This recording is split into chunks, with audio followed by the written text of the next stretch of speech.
네, 여러분 안녕하셨습니까? 이제 오전 10시가 돼서 저희가 준비한 일정 시작하겠습니다.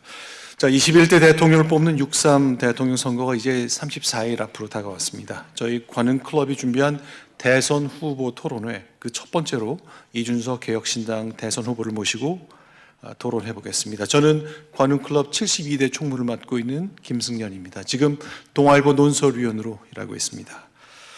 네, 대통령 직선제가 시작된 1987년 이후에 관훈클럽은 대선 토론이라는 기획을 통해 다양한 후보를 모시고 그 역사적 역할 그리고 정치에 필요한 기능을 해왔다고 생각합니다. 잘 알려진 대로입니다. 그런데 올해는 갑작스럽게 선거가 잡히면서 여러 가지 혼란도 있고 나라 안팎은 갈라져 있습니다. 오늘 이준석 후보 모시고 유권자들이 꼭 궁금해할 만한 내용 또 아셔야 할 만한 내용을 저희가 질문드리겠습니다. 앞으로 있을 관훈클럽 대선 후보 토론을 통해서 저희는 꼭 필요한 질문을 정중하게 드리겠습니다. 자, 오늘 모신 이준석 후보는 뭐 따로 설명이 필요 없는 분이시죠. 양기혁은 생략하고 바로 시작하도록 하겠습니다. 저희 오늘 패널을 소개하겠습니다. 저를 기준으로 왼쪽부터 조선일보 정우상 논설위원입니다. 그 다음 KBS 김대홍 일요진단 라이브의 앵커입니다. 네, 이제 오른쪽이죠. 최혜정 한겨레신문 논설위원입니다. 네, 고일환 연합뉴스 부장입니다. 네, 그럼 이준석 후보의 모두 말씀 듣고 토론 시작하겠습니다. 예, 안녕하십니까, 이준석입니다. 요즘 제가 가장 많이 듣는 질문이 이른바 보수 진영 일각에 추진되는 빅텐트 단일화에 참여할 뜻이 있는지에 대한 질문입니다. 단도직입적으로 말씀드려서 그럴 일은 없습니다. 1 더하기 1은 2가 될 것이라는 어설픈 정치공학 그리고 그 묻지마 단일화에 제가 응할 생각이 전혀 없습니다. 이유는 분명합니다. 먼저 비상계엄과 조기 대선에 책임 있는 사람들과 함께하기 싫습니다. 서슬퍼런 정권 초기부터 이래서는 안 된다고 맞서 싸웠던 저로서는 권력의 핵심에서 호의호식하면서 망상에 젖어 있던 사람들과 손을 잡는 것은 국민의 상식이 그리고 저희 자존심이 허락하지 않을 것이라고 생각합니다. 둘째, 특정인을 반대하는 목표만이 유일한 연대가 성공할 가능성은 없다고 생각합니다. 전 세계는 과학기술 패권 경쟁으로 뜨거운데 우리는 특정인을 상대로 해서 그를 반대하는 용어를 시대정신으로 앞세운다는 것은 우리가 가진 이상과 능력에 비해서 너무나도 초라한 목표입니다. 저는 두려워서가 아닙니다. 상대가 나빠서가 아니라 우리가 옳기 때문에 그 상대를 넘어설 수 있는, 이길 수 있는 방법이 충분하다고 생각합니다. 셋째, 지금의 빅텐트는 또 다른 진영파리에 불과합니다. 정치를 이렇게 양쪽으로 갈라가지고 독단과 폭주 그리고 거부권과 탄핵 이렇게 점철됐던 지난날의 그런 분열 정치가 오늘의 사단을 나왔습니다. 또다시 흑백으로 진영을 갈라서 우리 쪽 덩어리를 더 크게 만들면 이길 수 있다는 캐캐 묵은 사고로는 미래를 이어갈 수 없습니다.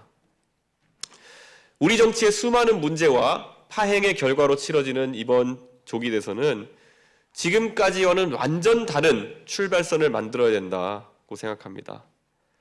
판을 다시 짜는 절호의 기회로 삼아야 하고 압도적으로 새로운 대한민국을 만들자는 국민의 목소리를 온전히 담아야 비로소 한 시대를 마감하고 새로운 시대를 열어갈 수 있을 것입니다. 저 이준석이 만들려는 대한민국은 분명합니다. 그동안 우리 정치는 국민에게 달콤한 사탕발림하는 것에 익숙해져 왔습니다. 보수와 진보 가릴 것 없이 그랬습니다. 뭐 이렇게 해보겠다, 이렇게 사회를 개혁하겠다 이런 약속이 아니라 이걸 주겠다라는 약속에 익숙했고 막혀있는 물길을, 통로를 뚫어가지고 만드는 것이 아니라 저마다 목마른 물통 하나씩 쥐어주는 그런 손쉬운 방식에 능수능란했습니다. 그로 인해서 책임은 방치한 채 권리만 주장하는 목소리가 높아졌으며 다음 세대는 어떻게 되든 관심 없고 오늘만 살면 된다, 오늘만 살면 된다는 그런 근시안적인 사고방식까지 횡행했습니다. 이런 상황이 지속된다면 대한민국의 미래는 없다고 생각합니다. 저는 이미 19개 정부 부처를 줄여서 13개 부처로 만들어서 기동성 있고 효율적인 정부를 만들겠다는 공약을 발표한 바 있습니다. 존재의 사명이 퇴색한 부처는 통폐합하고 업무가 중복되거나 옥상옥으로 지적받았던 부처는 실무 위주로 개편하겠습니다. 특정 분야를 의식해서 이름만 길게 열거형으로 늘어뜨려 놓은 부처 명칭도 직관적으로 축약하겠다는 방침 또한 내놓았습니다.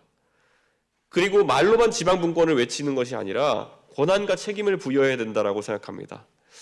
법인세 30% 정도를 지방에게 주되 법인세와 최저임금을 지역마다 자율 결정하도록 함으로써 지방정치의 책임을 높이고 경쟁 가운데 지방이 성장할 수 있도록 하겠습니다. 말 그대로 압도적인 지방분권의 첫걸음입니다. 그리고 교육 분야에서는 공부하는 학교를 만들겠다고 했습니다. 공교육이 살아야 사교육의 부담이 없어지고 계층 이동의 사다리가 만들어질 수 있을 것입니다. 교사가 최근 교실에서 극단적인 선택을 하는 비극은 이제 끝내야 합니다.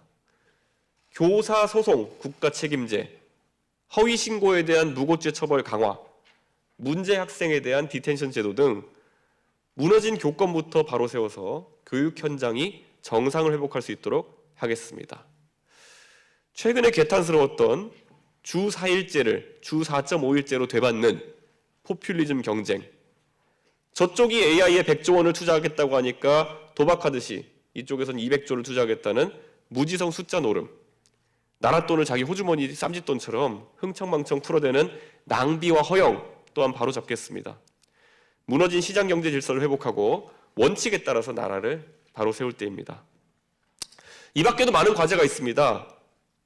대학에 가지 않는 청년에게도 든든 출발 자금으로 최대 5천만 원까지 저리 대출하겠다는 계획은 대학생들에게 학자금을 대출해 주는 것과 형평성을 맞추겠다는 원칙을 바탕에 두고 있습니다. 어느 한쪽을 지원해 주는 정책의 이면에 다른 어느 한쪽은 역차별을 느끼고 있는 것은 아닌지 꼼꼼히 살펴보면서 개선해 나가겠습니다. 올해는 광복 80주년을 맞는 해입니다. 전반기 40년이 산업화를 상징하는 시기였다면 후반기 40년은 민주화를 향해 달려온 시기였습니다. 다가오는 40년은 과학기술에서 승부처를 찾는 대한민국이 되어야 한다고 생각합니다. 저는 대한민국이 선진국 반열에 오른 이후 그 혜택을 누리며 성장한 첫 번째 세대입니다. 이념이 치열하게 대립했던 시기를 겪지 않았고 특정한 이념의 향수에 젖어 있거나 특정한 사상에 경도되었다가 좌우를 극단적으로 오가지도 않았습니다. 외국에서 공부할 때도 전 세계에서 모여든 친구들과 당당하게 경쟁하면서 실력을 쌓았습니다. 한쪽으로 치우치지 않고 당당하게 자라난 저희 세대에게 이제는 대한민국을 이끌 지휘봉을 넘겨주십시오. 그럴 때가 되지 않았나 생각합니다. 세계 여러 나라가 발전하는 과정 속에서 혼란의 변곡점을 겪었지만 그때마다 우리가 소용돌이를 벗어날 수 있었던 것은 젊은 세대에게 권한과 책임을 과감하게 넘겨주었던 통 큰 선택에 있었습니다. 마크롱이 프랑스를 그렇게 개혁으로 이끌었고 토니 블레어와 데이빗 캐머런이 영국을 변화시켰으며 오바마와 케네디가 미국 역사의 한 획을 각각 그었습니다. 아마 프랑스 국민도 원내 의석이 없는 그런 정당이 정부를 이끌 수 있겠냐고 39살의 마크롱에게 물었을 것입니다. 그런데 그들은 그를 대통령으로 선출하는 과감하고도 용기 있는 선택을 했습니다. 결국 그것은 정부만, 대통령만 바꾼 것이 아니라 프랑스의 정치 전체를 바꾸는 계기가 되었습니다. 저는 이번에 훌륭하신 대한민국 국민께서도 프랑스 국민의 못지않은 과감한 선택을 통해서 정치를 바로 세울 것이라 믿습니다. 제가 만들고 싶은 빅텐트가 있다면 과학기술의 빅텐트입니다. 원칙과 상식의 빅텐트입니다. 좌도 우도 아니고 앞으로 나갈 것을 다짐하는 모든 사람들이 함께하는 빅텐트입니다. 안철수 의원님이 보여주시는 융합적 사고, 홍준표 시장님의 경험과 추진력, 그리고 오세훈 시장님의 화합과 소통 능력이 함께하는 빅텐트를 만들고 싶습니다. 지금으로부터 23년 전입니다. 노무현 전 대통령께서는 대통령 후보로서 이곳 관훈토론회 현장에서 이렇게 말씀하셨습니다. 정치 지도자란 때로는 비난을 감수하고 자기를 희생하면서 현실의 벽에 부딪혀야 한다. 노무현의 뜻까지 하나로 모으는 이준석 정부가 되도록 하겠습니다. 더 도덕적이고 더 실력 있는 정부가 되겠습니다. 승리를 위해 정치인들끼리 급조한 빅텐트가 아니라 승리를 통해서 압도적인 협치를 만들어내는 빅텐트가 되겠습니다. 그리하여서 정권 교환이 아니라 정권 교체가 완성될 것입니다. 이준석을 선택하는 것, 그것이 바로 진짜 정권 교체입니다. 그리고 그것이 진짜 시대 교체입니다. 그리고 그것이 진짜 세대 교체입니다. 모두 이뤄내겠습니다. 감사합니다. 네, 힘 있는 모두 말씀 잘 들었습니다. 그럼 바로 시작하겠습니다. 먼저 일요진단 라이브 앵커를 맡고 있는 KBS의 김대용 앵커부터 시작하겠습니다. 예, KBS 김대용입니다. 기조연설 잘 들었습니다. 이 후보께서는 민주당을 제외한 세력과의 단일화 반대 뜻을 그동안 이제 반복적이고 또 명확하게 해 오셨고요. 방금 전에 기조연설에서도 그 뜻을 다시 한번 밝힌 것 같습니다. 그런데요, 정치라는 게 결국 세력을 규합하고 또 상황에 따라서는 변신을 하는 게 또 정치가 아닌가 이런 생각도 듭니다. 그렇다면은 질문을 한번 이렇게 드려보겠습니다. 이런 상황, 또 이런 조건이 갖춰진다면 단일화를 할 수 있다. 이런 건 없습니까? 예, 좋은 질문 감사합니다. 제가 단일화라는 그 정치공학 자체에 반대하고 과거 제가 국민의힘 대표로 있을 때도 안철수 의원과의 단일화가 없이도 독자적으로 이기는 것이 중요하다라고 얘기했던 것은 이런 것이 국민에게 감동을 주지 못하기 때문입니다.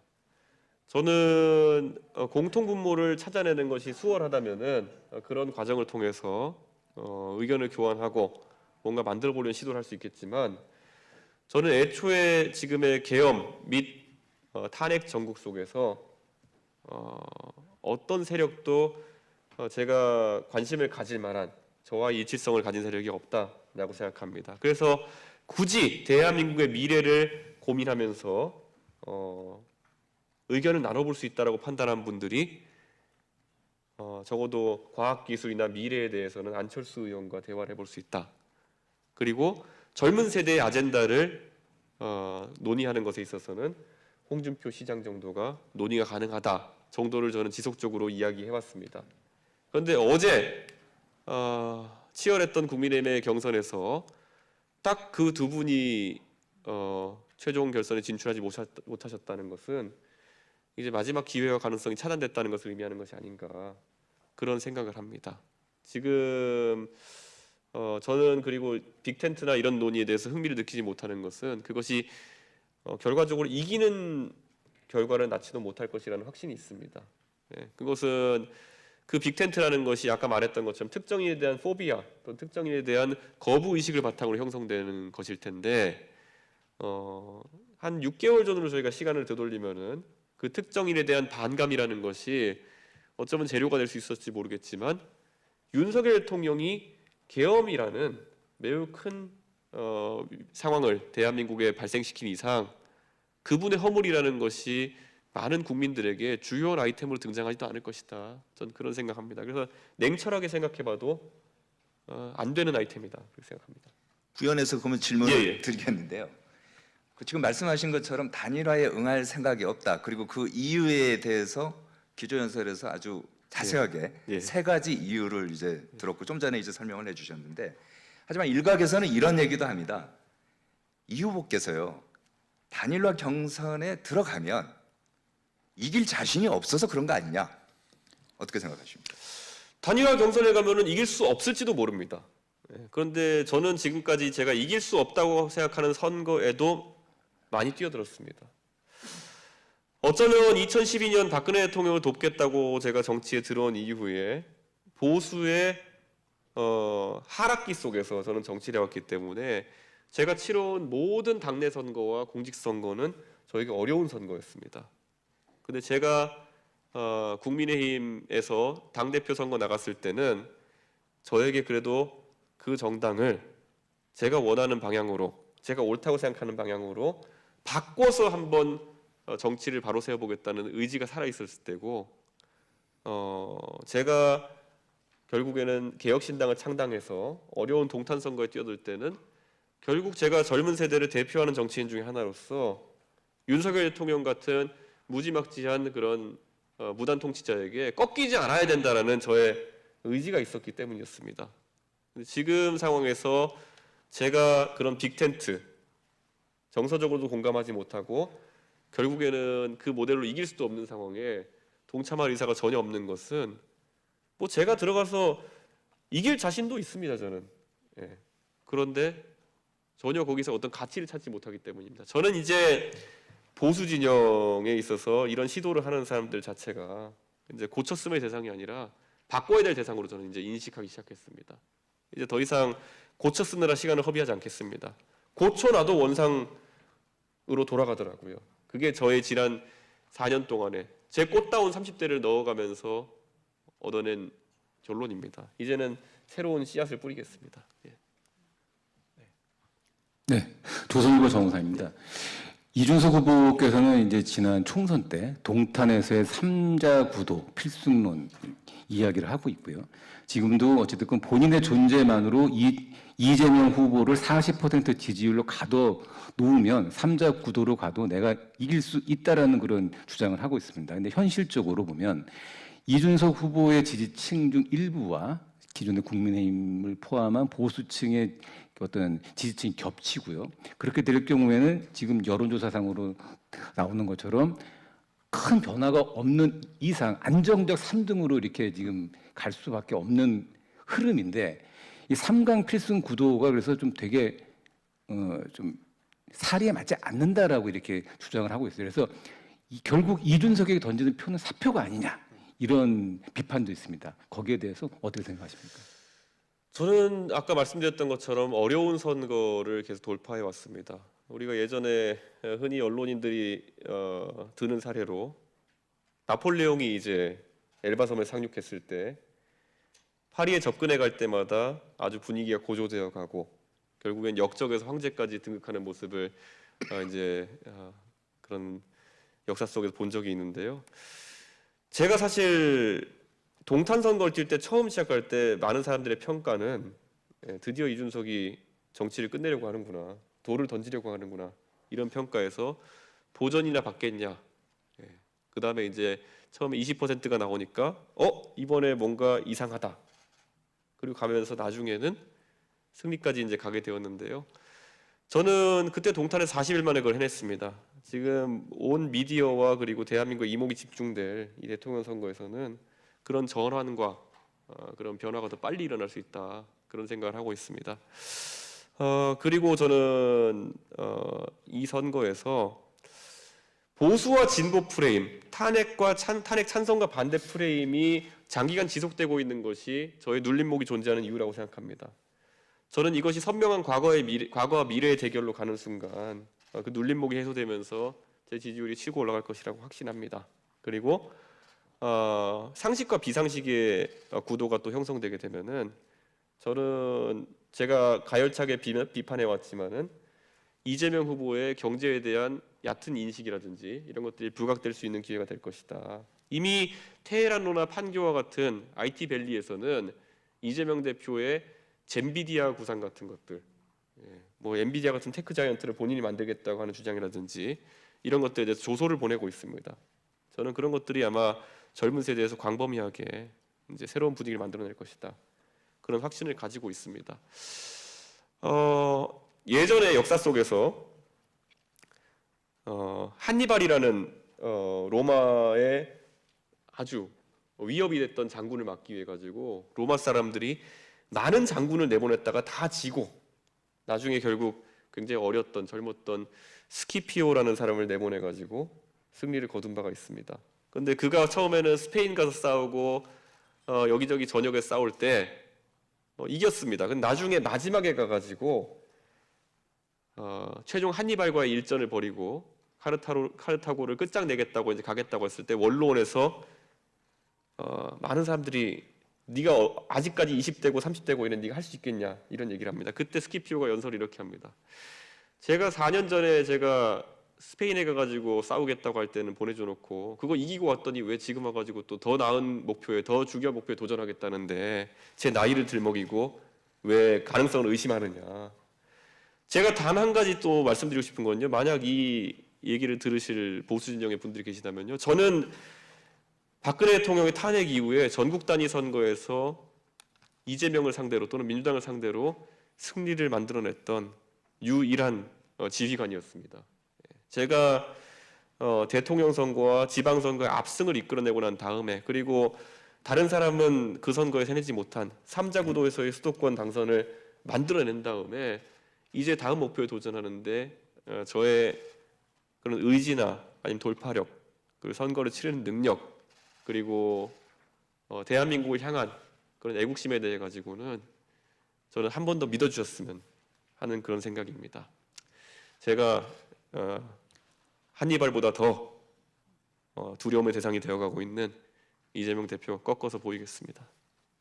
예, 그 추가적으로 좀 여쭙고 싶은 건 오늘 이제 기조연설에서 여러 번 얘기한 단일화는 없다, 빅텐트는 없다라고 선을 그으면서도 내가 만들고 싶은 빅텐트는 가치의 빅텐트고 그 빅텐트의 어떤 예로서 안철수, 홍준표 그리고 오세훈 이 세 명의 이름을 거명을 했어요. 근데 공교롭게도 세 분 다 물론 한 분은 이제 뭐 오늘 탈당을 하시겠지만 다 국민의힘 분들이에요. 근데 국민의힘 분 중에 지금 막상 지금 뛰고 있는 김문수, 한동훈 그리고 뭐 국민의힘은 아니지만 지금 한덕수 이런 분들의 이름은 또 전혀 언급이 안 됐습니다.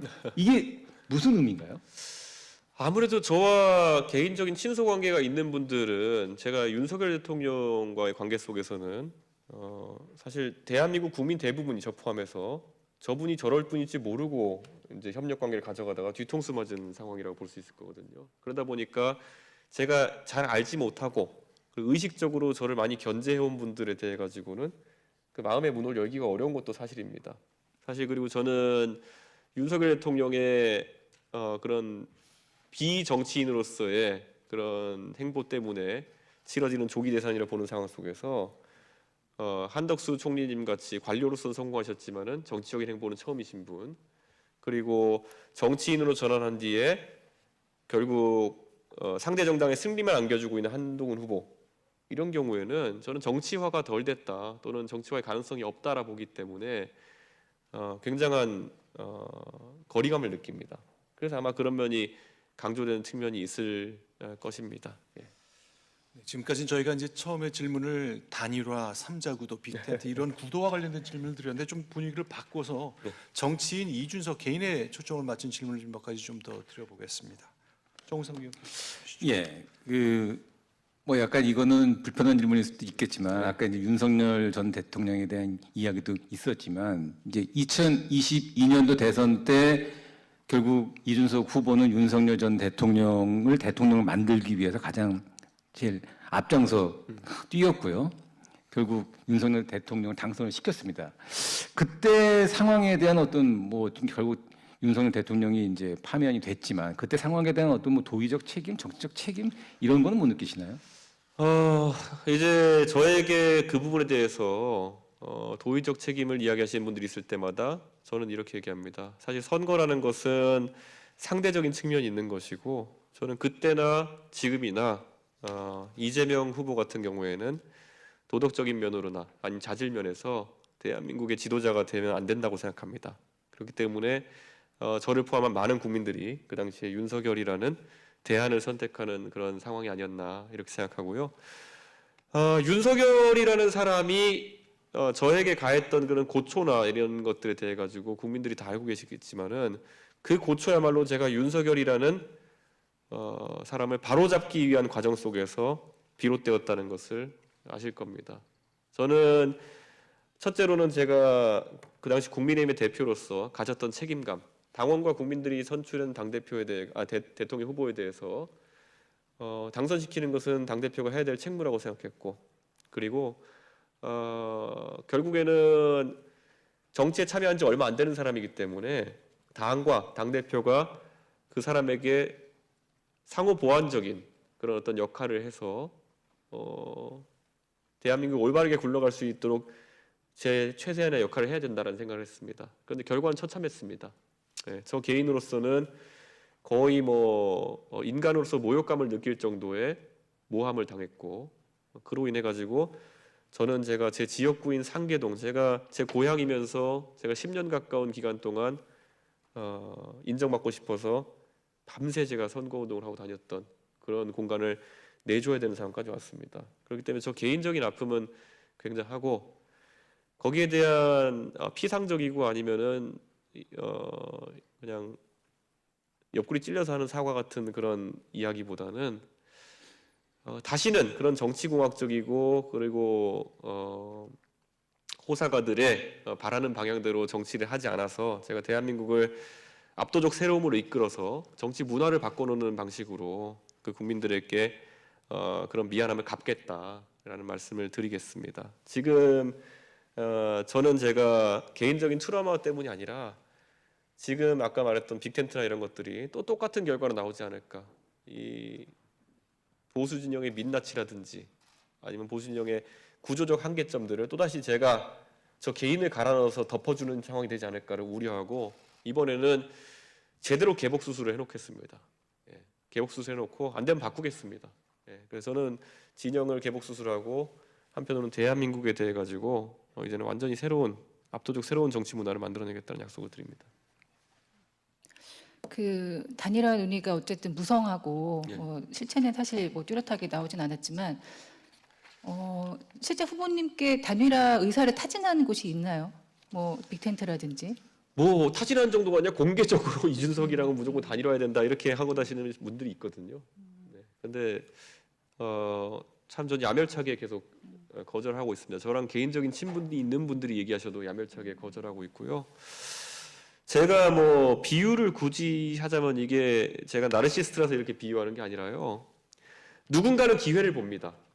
우리가 대한민국의 모두가 이준석이 가는 길이 성공 확률이 낮다고 볼지라 하더라도 누군가는 기회를 봅니다.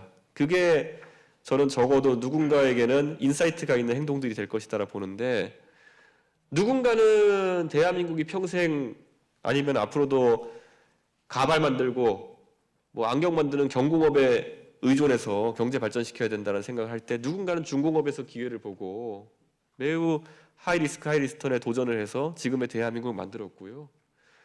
누군가는 조선 수군이 12척밖에 안 남았으면은 당연히 수군을 때려치고 육군에 합류해가지고 전쟁을 치르는 게 맞다라고 얘기하겠지만은, 누군가는 거기서 안 막아내면, 바다에서 막아내지 않으면은 나라 망한다라는 얘기를 했고 실제로 지켜내는 성과를 보여주기도 하고요. 저는 지금도 마찬가지로 대한민국을 포퓰리즘에서 막을 수 있는 유일한 길은 삼자 구도 속에서 기존의 정치 문법에 휘둘리지 않고 압도적 새로움으로 극복해 나가는 방법이다. 그게 제 자기 확신입니다. 그래서 그 길을 가려고 합니다. 그 한덕수 대통령 권한대행이 이제 조만간 예. 출마 선언을 할 걸로 보이는 상황이고요. 일단은 그 한 권한대행의 출마에 대해서 좀 어떻게 평가하시는지, 그리고 그 기조연설을 보면 그 비상계엄과 조기 대선에 책임 있는 사람들과 함께할 수 없다라고 이제 규정을 하셨는데, 한 대행은 이 함께할 수 있는 분인지 없는 분인지. 저는 단일화나 빅텐트에 대해서는 저는 거부감을 갖고 있지만, 한덕수 대행이 제가 겪어본 윤석열 대통령이라면은 한덕수 대행이 계엄에 대해 가지고 막아세울 수 있는 그런 실질적인 권한은 없었을 것이다라는 생각합니다. 그렇기 때문에 한덕수 권한대행에 대해서 과도한 책임론을 지우는 것은 저는 문제가 있다 보고, 하지만 제한적으로 저희가 계엄 내각에 있었다라고 볼 수는 있을 것 같습니다. 그래서 국민들의 인식이 좀 호의적이지 않을 거라는 생각을 하게 됩니다. 저는 한덕수 총리님께서 솔직히 왜 이런 판단을 하셨는지 약간 이해가 가지는 않고, 무엇보다도 이게 기술적으로나 아니면 시간 타임라인상 가능한 것인가에 대해서도 아직 강한 의구심을 가지고 있습니다. 그래서 저는 최종적으로는 한덕수 총리님이 정치에 진입하셔서 이번 대선에 투표용지에 이름 올리시는 상황은 굉장히 어렵지 않나 그런 생각합니다. 출마가 어려울 걸로 판단을 하시는 건가요?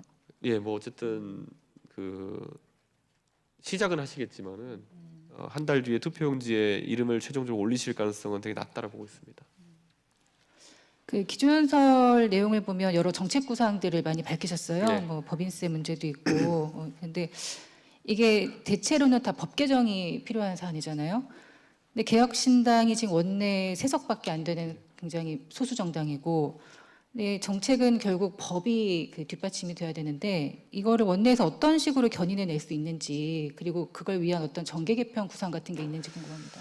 대한민국이 대통령제 국가이다 보니까 전 정계 개편은 저희 당선과 함께 국회 내에서 법안을 추진할 만큼의 충분한 의석이 모일 것이라는 확신을 합니다. 근데 그와 별개로 아까 제가 마크롱 모델을 말씀드렸던 것처럼 결국엔 대통령이 올바른 방향 또는 국민의 지지를 받는 방향으로 정책을 세우고 그것이 맞는 말인데도 불구하고 의회의 방해로 인해 가지고 추진되지 않는다면은 그 다음 선거에서 총선에서 마크롱에게 압도적인 의석을 안겨준 프랑스 국민들처럼 결국 총선에서 그것이 결과로 나타날 것이다라는 생각합니다.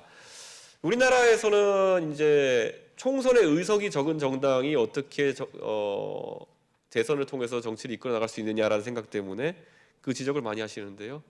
프랑스 국민들은 그런 고민들을 안 하셨고 결국에는 정치의 교체를 만들어내신 거거든요.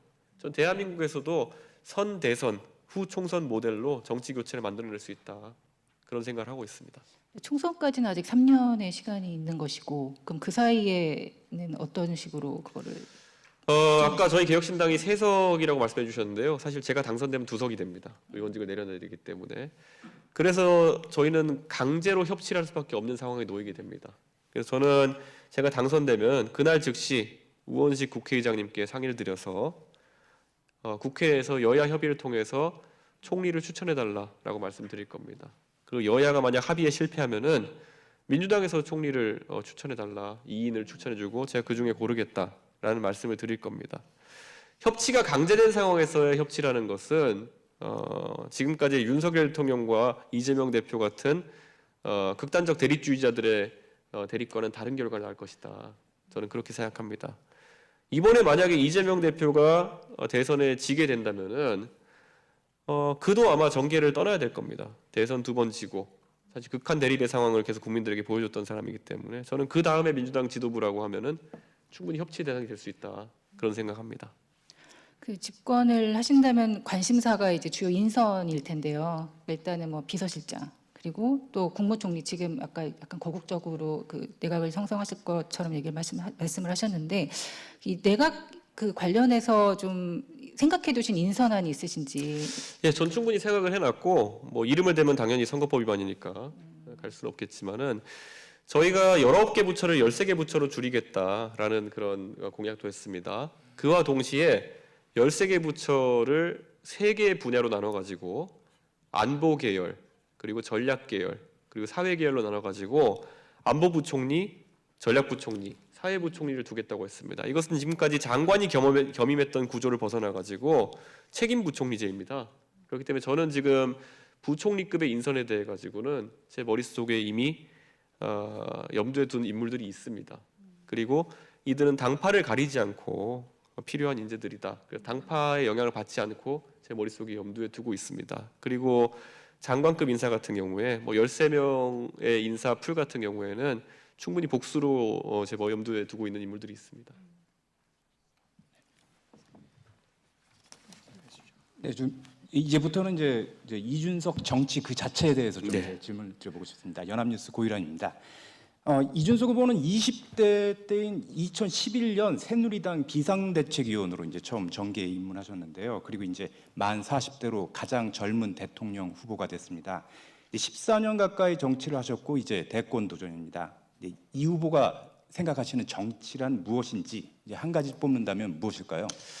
저는 정치란 제 스스로의 연구와 그리고 사람들과 소통을 통해서 지향점을 찾아내고 그 지향점으로 대한민국 국민들을 이끌어서 이 나라를 발전시키는 것이다. 이렇게 생각합니다. 그러기 위해서는 저에게 선명한 지향점이 존재해야 되고 그것을 만들기 위해서는 남들보다 열심히 학습하고 소통하고 연구하는 과정이 필요하다. 그렇게 생각합니다. 지금까지 대한민국 정치가 이 모양 이 꼴이 된 것은 저는 대한민국의 대부분의 정치인들이 아까 말했던 이끄는 역할, 즉 리더의 역할을 방기하고 다 팔로워의 정치를 했기 때문이다 이런 생각을 합니다. 언제부턴가 여론조사 정치를 통해 가지고 여론이 원하는 방향으로 이끌려 다니는 정치가 횡행하게 되었습니다. 그 과정 속에서 이재명 후보와 같은 희대의 포퓰리스트들이 등장하게 되었고 그것이 미래 경쟁력을 갉아먹는다 이런 생각을 하고 있습니다. 저는 이준석의 정치가 여러 면에서 주목도 받고 비판도 받지만 그 비판받는 부분의 대부분이 아마 이준석이 선명한 의견을 내기 때문일 것이다 이렇게 생각합니다. 세상에서 제일 쉬운 것이 현학적으로 이야기하고 두리뭉실하게 얘기하는 걸 것입니다. 제가 그 화법을 몰라가지고 그렇게 하는 것이 아닙니다. 리더란, 지도자란 항상 방향성을 선명하게 그려줘야 된다. 그리고 그것에 대해서 정반합의 과정을 통해 가지고 저희가 뭐 약간의 방향 조정이 있을 수는 있겠지만은 뭔가 그래도 생산적인 정치가 돼야 되는데 저는 그게 정치라고 생각합니다. 네, 그러면 그 다른 정치인들하고 차별되는 이제 이준석 그 정치의 이제 경쟁력에 대해서 지금 네. 말씀해 주신 것 같은데요. 네. 그러면 이제 약점에 대해서도 지적이 있거든요. 네. 그래서 이제 특히 정치력 부재를 지적하는 목소리가 있습니다. 또 함께 이제 개혁신당에 합류했던 이제 전직 의원들은 지금 다 떠난 상태이시고요. 이낙연 의원, 뭐 조홍천 의원도 그렇고요. 물론 이제 소수당에서는 다반사로 일어나는 일입니다. 그런 정치인들의 이합집산이라는 게. 근데 그럼에도 불구하고 주변과 갈등이 잦다는 그런 지적이 있습니다. 어떻게 좀 설명하실까요? 이준석의 지도력이 문제가 되려면은 제가 국민의힘 대표를 하고 있던 시절에 국민의힘을 떠나거나 이런 사람들이 있어야 됐겠죠. 그런데 제가 국민의힘 대표를 하고 있는 동안에 적어도 정치인 중에 탈당을 선언한 사람은 제 기억이 나지 않습니다. 그리고 뭐 제가 봤을 때는 과거에 뭐 바른미래당 시절엔 보면은 유승민, 안철수 같은 우리가 기억하는 그 바른미래당의 지도자들도 많은 인사들의 탈당과 이탈을 경험했습니다. 안철수 의원은 국민의당을 창당했을 때 38석의 의석을 당선시켰지만은 바른미래당으로 이제 다시 재구성하는 과정 속에서 절반 가까이를 민주평화당으로 떠나보낸 그런 이력이 있습니다. 그러면서 본인의 주 지지층이었던 호남 지지층도 떠나보내는 그런 상황이 생겼죠. 유승민 의원도 33명 정도가 바른정당의 창당에 함께했으나 나중에는 9명, 7명까지 줄어드는 결과를 겪었죠. 저는 이분들이 인성에 문제가 있었다든지 아니면 지도력에 문제가 있었다는 생각을 하지는 않습니다. 그리고 지금 민주당에서 뭐 탈당하는 사람이 없다 해가지고 이재명 대표가 인성이나 지도력에 뭐 대단한 능력이 있다 보지도 않습니다. 결국 대한민국의 이런 정치 환경 속에서는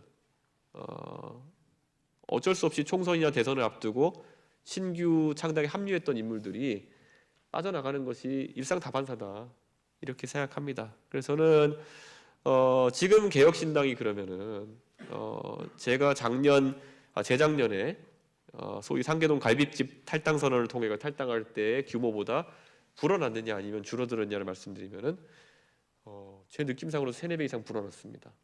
그렇기 때문에 이 3당 4당의 정치라고 하는 것은 사금을 채취하는 것과 비슷하다 봅니다. 우리가 강바닥에서 모래를 한 움큼 펴가지고 키질을 하다 보면은 가장 무겁고 가치 있는 것들이 남아가지고 사금이 되는 것이고 그걸 모아가지고 우리가 가치를 만들어내는 것인데 우리가 거꾸로 이 모델을 잘못 이해해가지고 사금 채취를 강바닥에 핀셋을 들고 가가지고 하나씩 뽑아서 사금을 채취하려고 하면은 그건 쉽지 않습니다.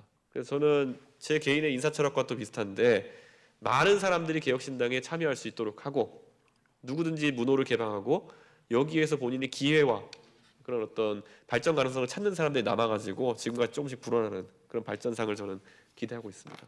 네, 이제 말씀하신 게 이제 역시 국민의힘 시절에는 탈당하는 의원들도 없고 이제 대표 맡던 시절에는 리더십을 발휘하신 거는 사실이지만은 사실 수많은 또 갈등이 있었거든요. 그 갈등의 중심에 물론 공격당한 거에 대한 이제 반격도 있었지만은 이준석 대표의 주변에 그래서 갈등이 따라다닌다라는 평가도 있고요. 아까 이제 말씀하신 게 협치가 강제된 상황에서는 협치를 할 수 있다. 민주당 총리도 가능할 수 있다. 이렇게 말씀을 하셨는데 근데 그럼에도 불구하고 향후 협치 대상과의 이견이 있을 경우 또 갈등이 있을 경우 그때도 대화와 타협이 가능할지 여기에 대한 의구심이 있거든요. 저는 대화와 타협이 이준석의 본질이기 때문에 많은 토론에 실제로 서슴없이 임한다 이렇게 볼 수 있을 것 같습니다. 제가 보수 진영에서 정치를 했지만은 냉정하게 따지고 보면은 그 당시 사회에 굉장한 분열적 존재로 인식되었던 노무현 대통령 같은 경우에 오히려 토론을 하자, 계급장 내려놓고 이야기하자라는 말을 자주 하셨던 분으로 기억합니다.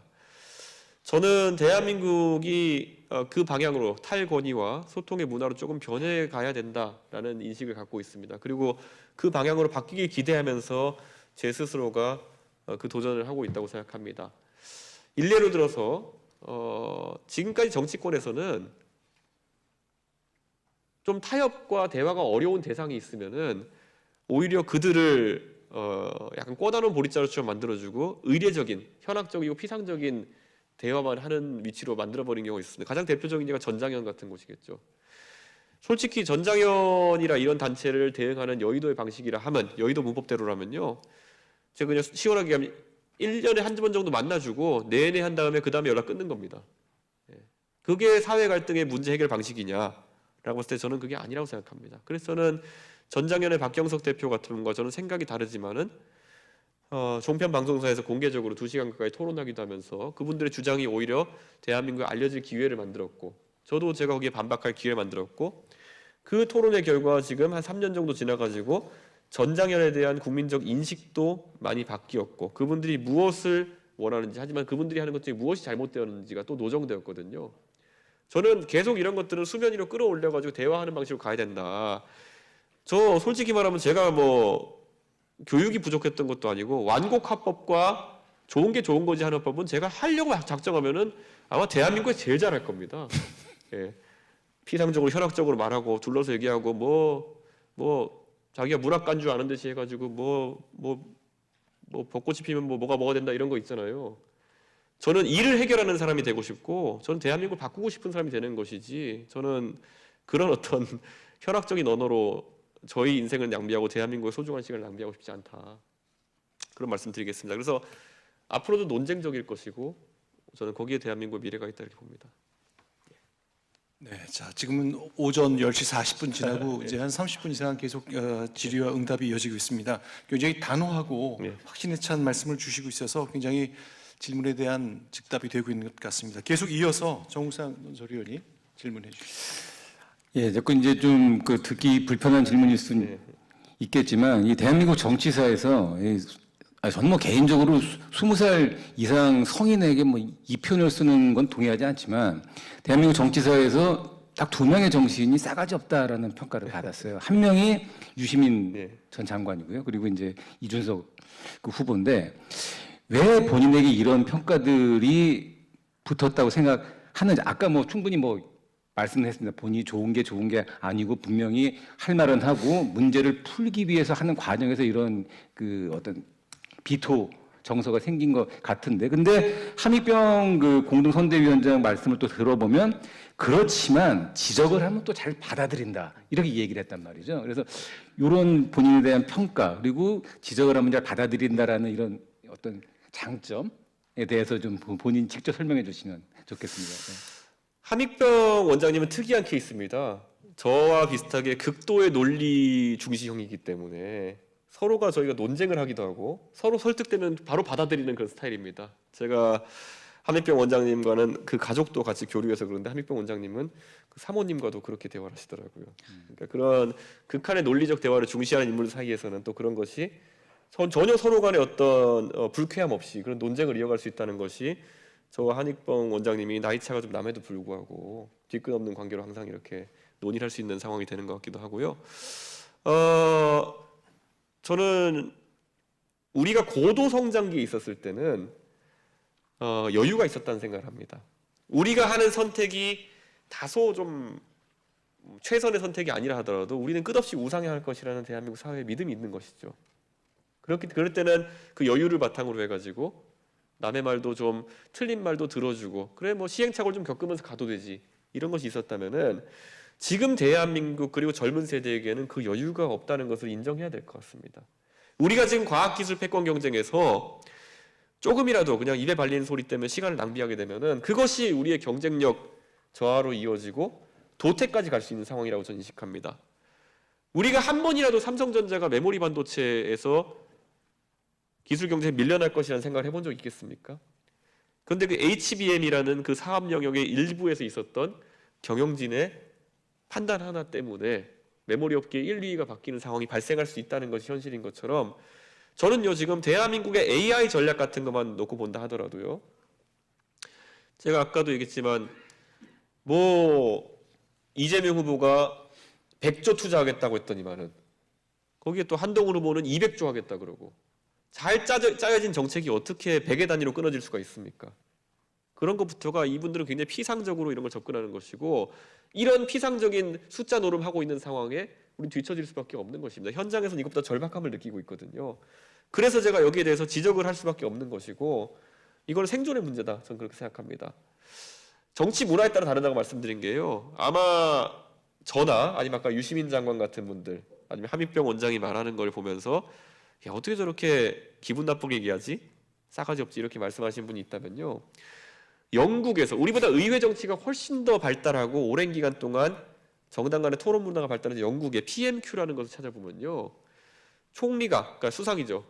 여당 당수죠. 여당 당수가 나와가지고 야당 당수와 요 조그마한 테이블 앞에 놓고 서로 윽박지르면서 대화합니다. 거기서 총리가 무식하다고 망신받는 일도 있고요. 야당 당수가 그냥 말 그대로 인터넷 조롱감이 될 정도로까지 공격당하는 경우도 있습니다. 그것은 그들이 싸가지 없어서가 아니라 그만큼 치열한 겁니다.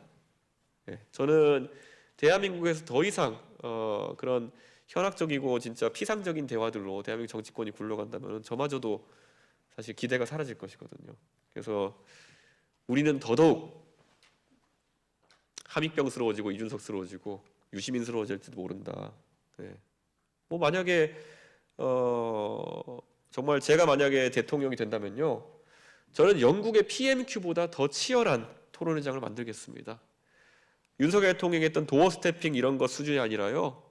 저는 우리가 뭐 항상 영수회담 이런 거 한다 그러면은 뭐 몇 명이 만나느니 뭐 몇 대 몇이 만나는 것 때문에 싸우는데요. 형식 구애받지 않고 야당 당수와 만나가지고 이야기하고 전 과정 공개하고 그렇게 하겠습니다. 그게 대한민국이 앞으로 생존을 할 수 있는 유일한 방법이라 생각합니다. 자, 그럼 제가 좀 질문 좀 드려보겠습니다. 이번에 계엄 이전부터 그랬고 계엄과 탄핵을 거치면서 이제 사실 우리 사회가 내전 상태가 됐다고 표현하기도 하고 걱정하는 분들이 제각각의 이유로 굉장히 많지 않습니까? 네. 자, 이제 그 중에 하나가 진실이 좀 사라지고 각각 자기의 해석을 진실로 믿는 경향이 굉장히 강해지고 있습니다. 미국서도 그랬고 우리도 아주 강해지고 있는데 그 밑바닥에는 팬덤이라는 것, 진영이라는 것이 있습니다. 사실은 이준석 정치인도 팬덤을 바탕으로 한 정치가 시작됐기 때문에 이건 세상을 향해서 또는 나의 팬덤을 향해서도 할 수 있는 얘기인 것 같은데 지금 이런 심각한 상황을 바꾸기 위해서 좀 뭘 하실 수 있겠습니까? 또는 뭘 바꾸고 싶으십니까? 저는 대한민국에서 역사상 가장 큰 팬덤을 보였던 정치인은 아마 전라도 전체를 팬덤으로 갖고 있었던 김대중 대통령이 아닐까 이렇게 생각합니다.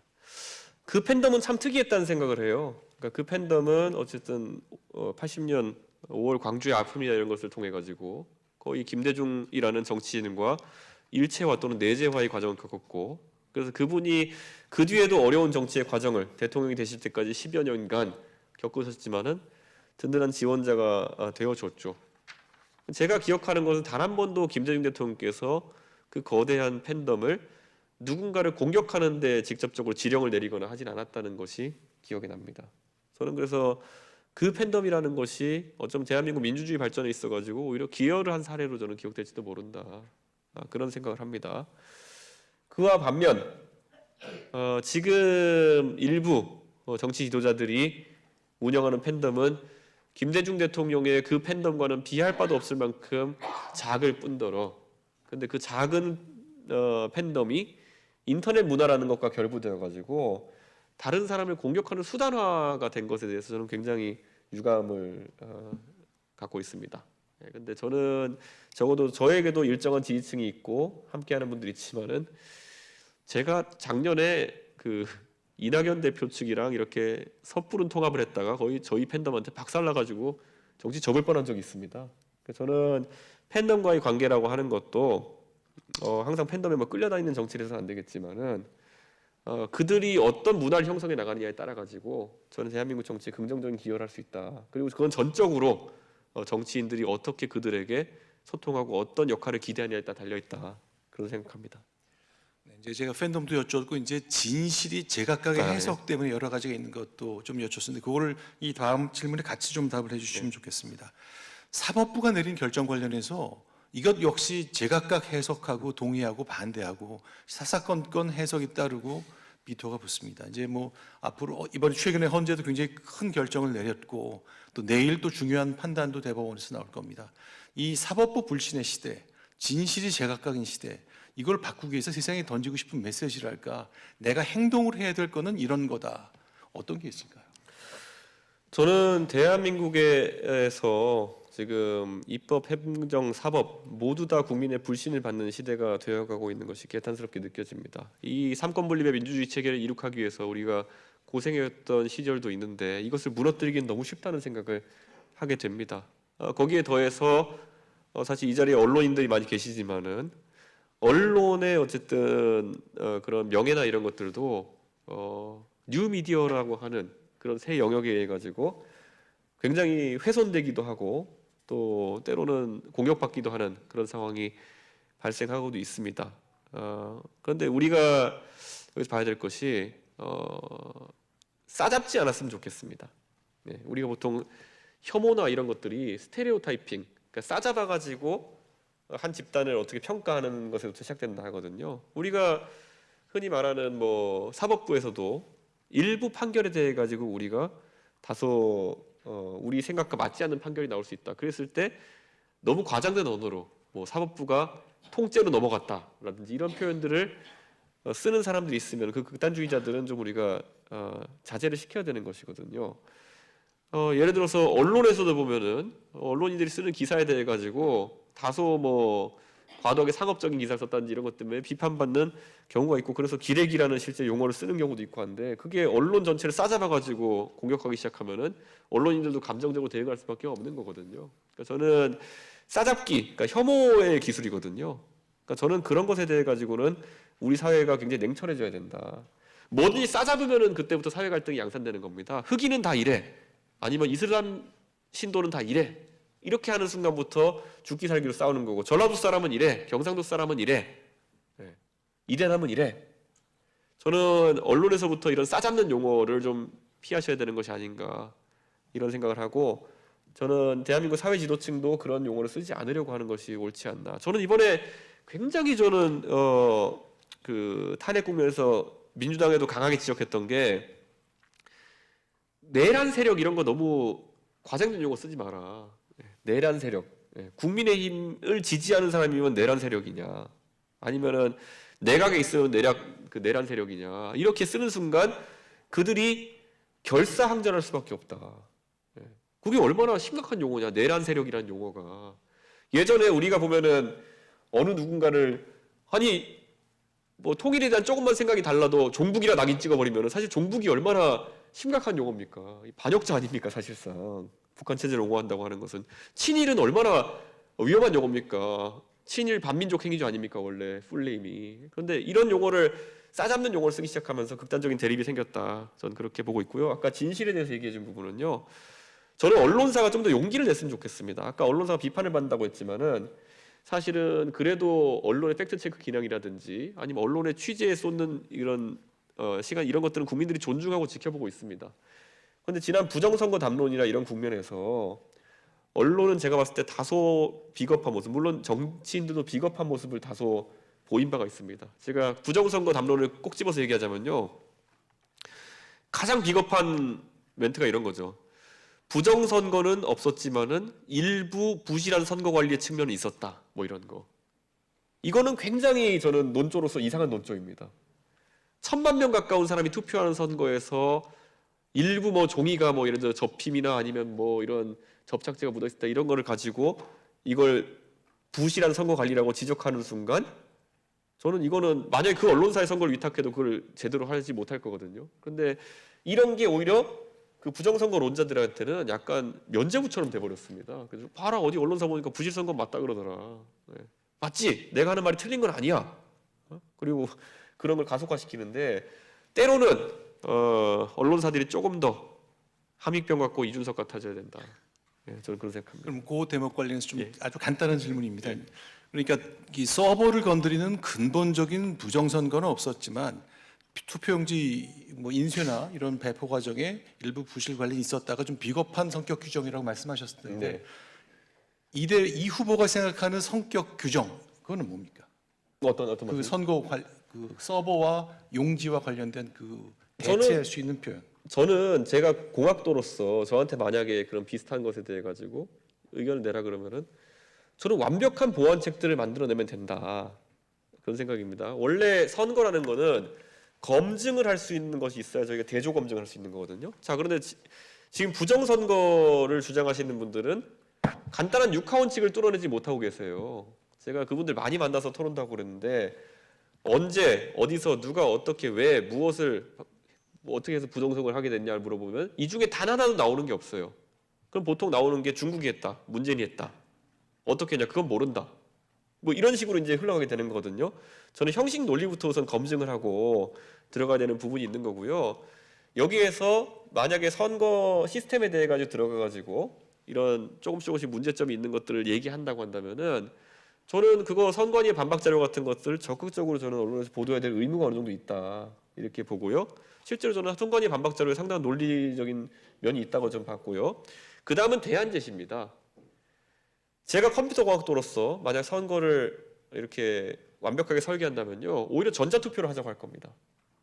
지금 정당 내 선거에서는 전자투표 같은 것이 많이 활용됩니다. 지금 모바일 투표를 말하는 것이 아니라 가서 현장에서 누르면은 하나의 결과는 서버로 전송이 되고 종이에 인쇄돼 가지고 보이는 저 투표용지가 투표함에 떨어지는 방식으로 그래서 두 개를 나중에 교차 검증해 볼 수 있는 그런 선거 시스템이 이미 선관위에 구현돼 있습니다.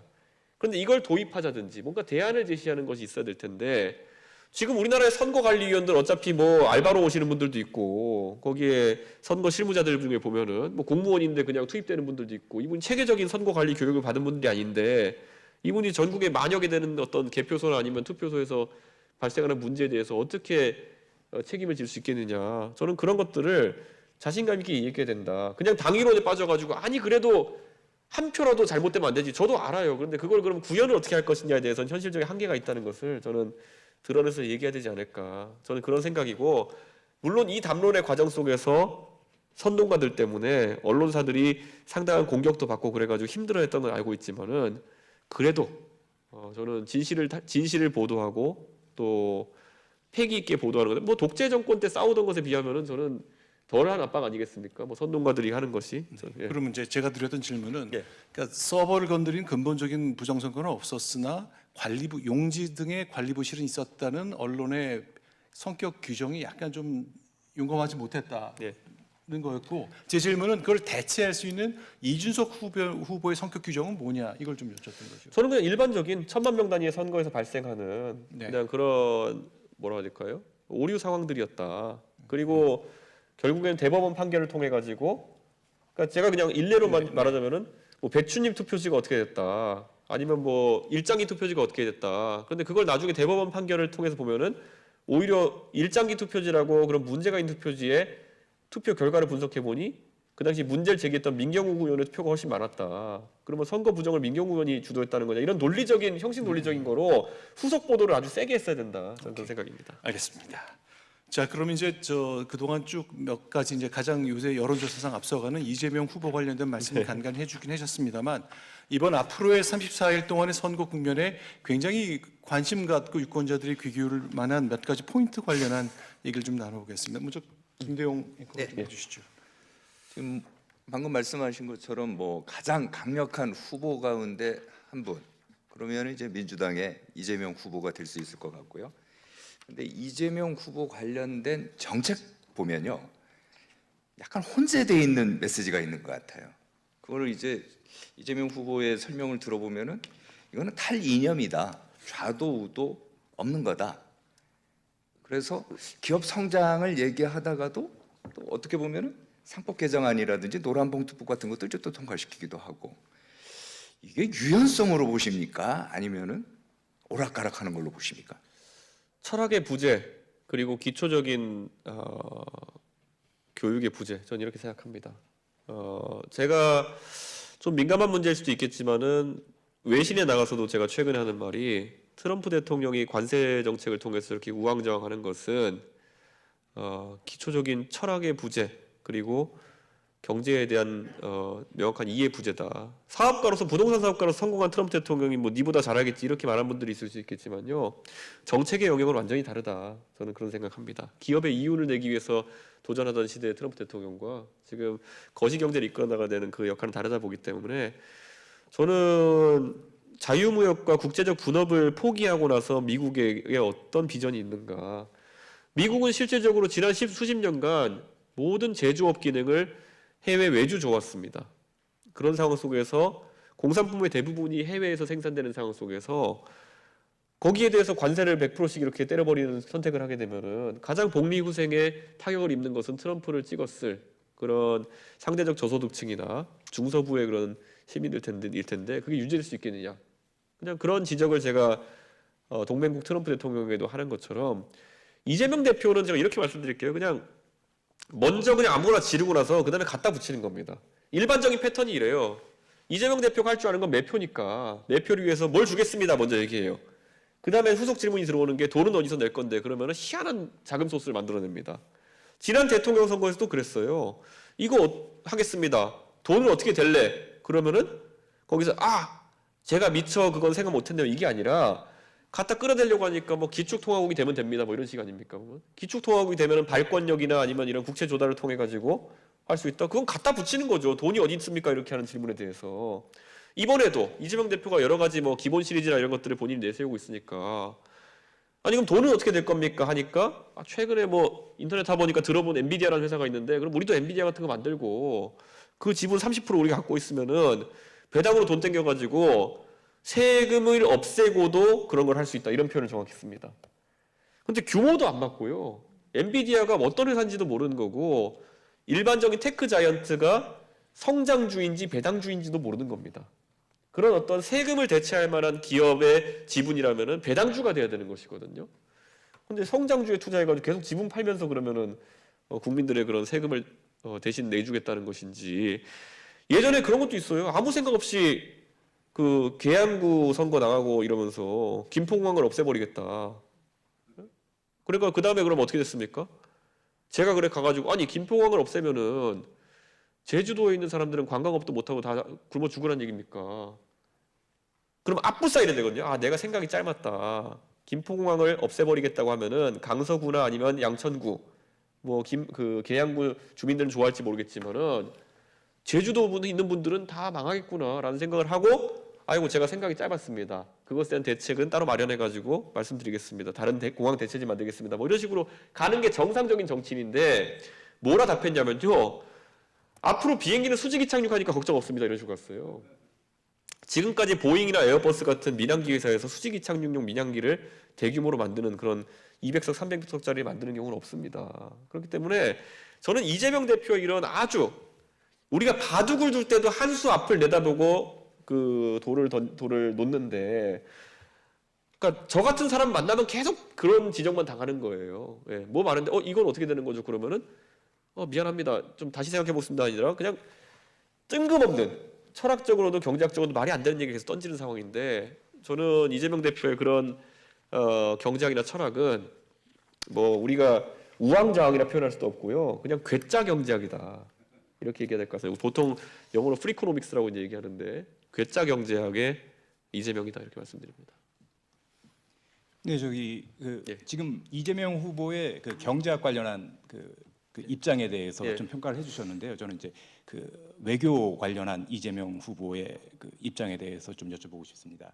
이재명 후보가 최근에 한미 동맹을 상당히 강조하고 있는데요. 근데 4개월 전에 국회 1차 탄핵소추문을 보면 이제 한미일 공조라는 뭐 기괴한 외교 뭐 이런 표현을 쓰셨어요. 근데 물론 이재명 대표의 표현은 아니지만, 하지만 이제 이재명 대표를 보면 이제 최근에 현대사에 대한 해석도 상당히 달라진 것처럼 보이고 그러는데 이것도 철학의 부재 때문인지 아니면 아까 말씀하신 그 생각과 다른 것을 또 선거를 앞두고 전략적으로 이렇게 말씀을 하시는 건지 어떻게 평가하십니까? 이분이 리더에 적합하지 않은 거죠. 제가 이분을 묘사할 때 이분의 경제 정책이나 여러 가지 역사에 대한 관점이라는 걸 보면은 항상 4차로 쓰면 된 대로에서 대한민국 국민들의 스펙트럼 넓습니다. 본인은 1차로에 서 가지고 가장 왼쪽에 서 있는 사람이에요. 저는 이재명 대표가 아무리 지금 변신을 하려고 해도 이분은 맨 왼쪽 차선에 서 있는 분입니다.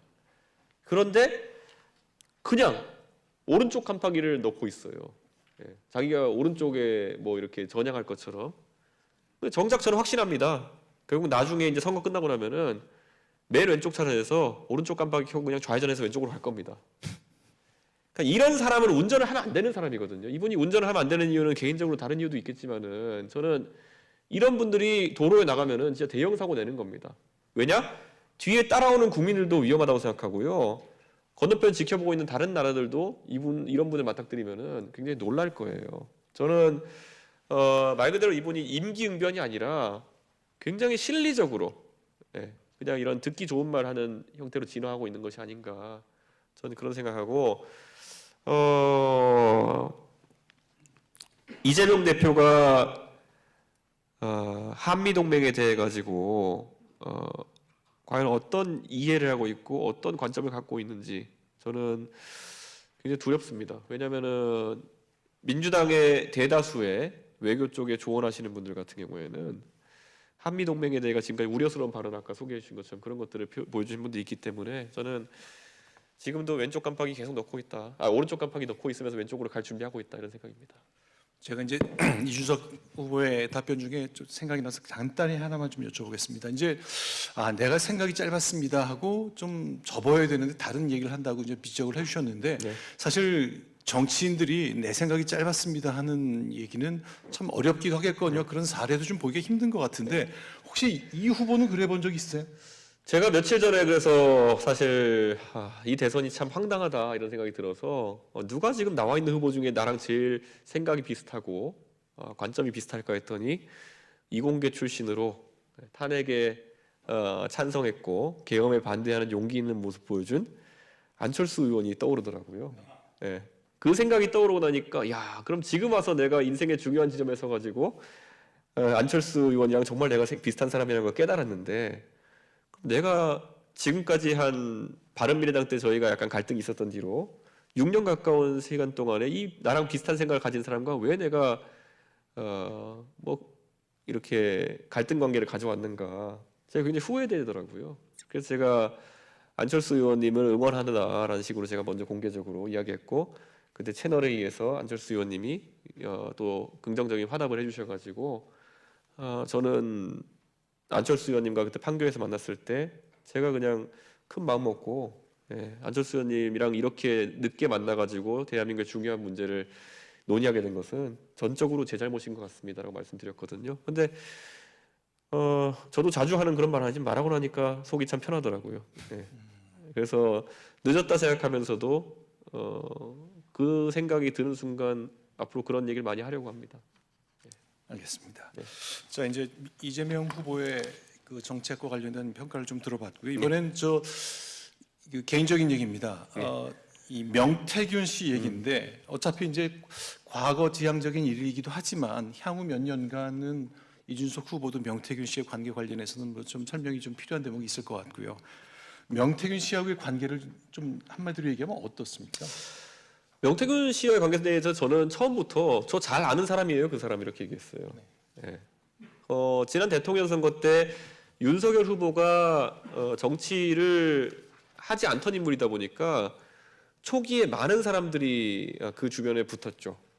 그래서 지금 와서 소위 윤핵관이라고 불리는 의원들의 면면을 살펴보면은 뭐 최근에 돌아가신 장제원 의원도 계시지만 이분들이 사실 보수 정치에서 주류라고 불리긴 좀 어려운 분들이었습니다. 근데 그분들이 재빠르게 사실 윤석열 후보 주변에 포진하면서 또 주류가 되는 과정을 거치려고 했고요. 여의도 정치권에 있던 많은 컨설턴트나 아니면 많은 그런 소위 업자라고 불리는 분들 중에서도 윤석열 대통령 후보에게 접근하는 분들이 있었겠지만은 어떻게 또 창원에 있던 분이 올라와가지고 이렇게 접근해가지고 이분이 말하는 스타일이나 이런 것이 대통령이랑 좀 맞았나 봅니다. 그래서 되게 빠른 시간 내에 그 윤석열 후보의 신임을 얻더라고요. 그래서 윤석열 대통령이 가끔 청개구리 같다 이렇게 말씀드리는 경우가 있는 게 제가 뭐 하자 그러면 얼마나 격렬하게 반응하면서 안 하려고 했는지 잘 아실 겁니다. 제발 지하철 내려가서 인사 좀 하면 안 됩니까? 그랬더니 그거 안 한다고 몸 비비꼬면서 이렇게 했던 분이 이 명태균 씨가 하는 조언 같은 건 굉장히 잘 듣더라고요. 그래가지고 그런 메신저의 역할을 명태균 씨가 상당히 많이 했던 적이 있습니다. 그런데 여기서 명쾌한 거는 지금 명태균이라는 사람에 대해 가지고 뭐 워낙 사회적으로 관심 많이 받던 스캔들이었기 때문에 이분이 뭐 여론조사를 뭐 어떻게 했니 이런 거 나오지만 전 처음부터 외과 수술적으로 얘기했거든요.